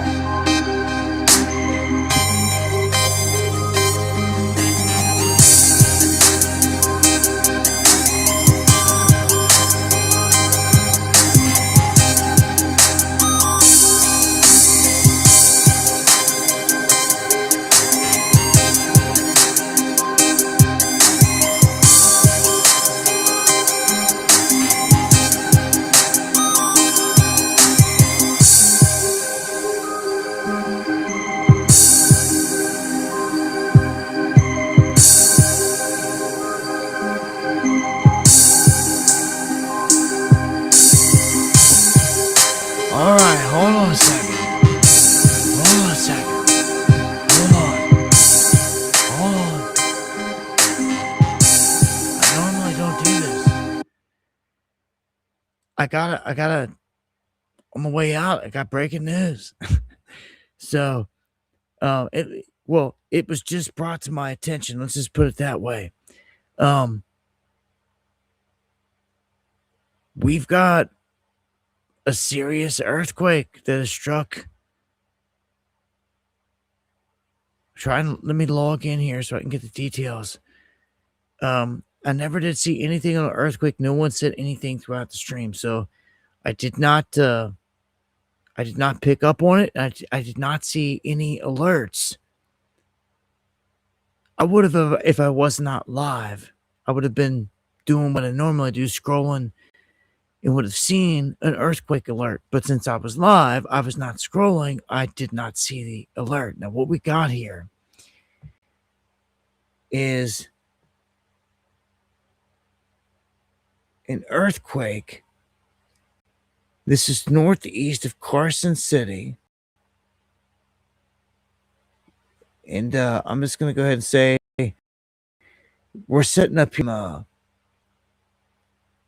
naval air stations with this recreational area. And I believe, yeah, this is Fallon Naval Air Station. Oh, the bombing range. Interesting.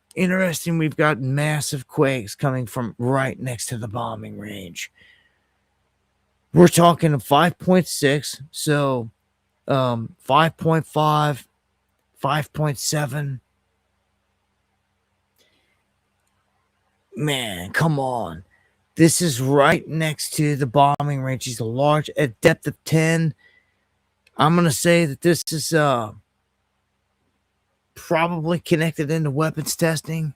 This may be, if they just did big above ground testing here, man, they could be getting ready to strike a big strike, big bombs, man. So 11/11, right? Oh, we just passed. Okay, so I'm taking us out of here for real this time.